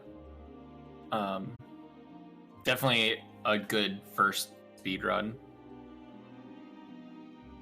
And even